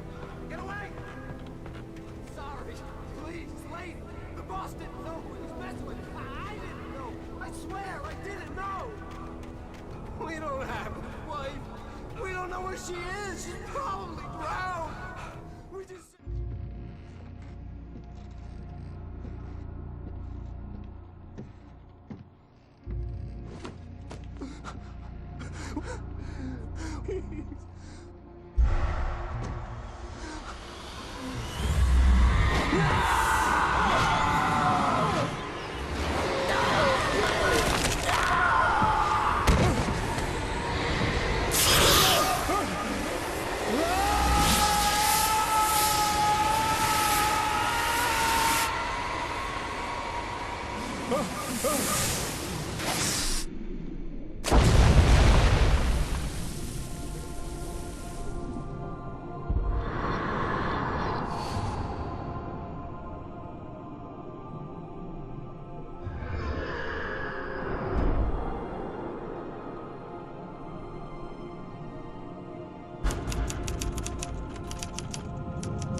Previously on Alan Wake, I'm hunted by the law. Sheriff, Wake's running. I'm giving chase. Are you seriously telling me that writer just took out my deputies? A thriller I supposedly wrote is coming true. The genre of the story seems to be shifting. It's turning into a horror story. I was told that Alice had been kidnapped, but that was a lie. We don't have his wife. We don't know where she is. Her purported kidnapper was eaten up by the dark presence before it attacked me.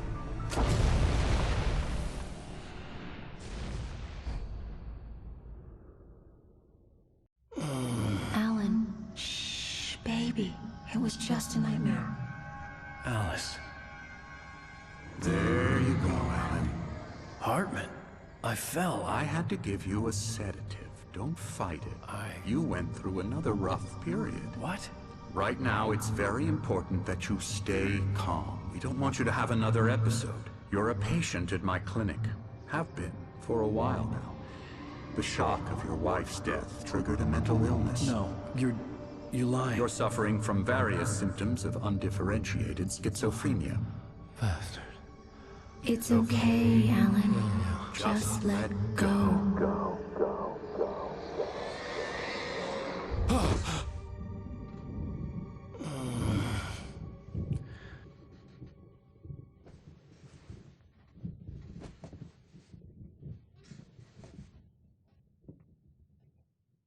I felt groggy.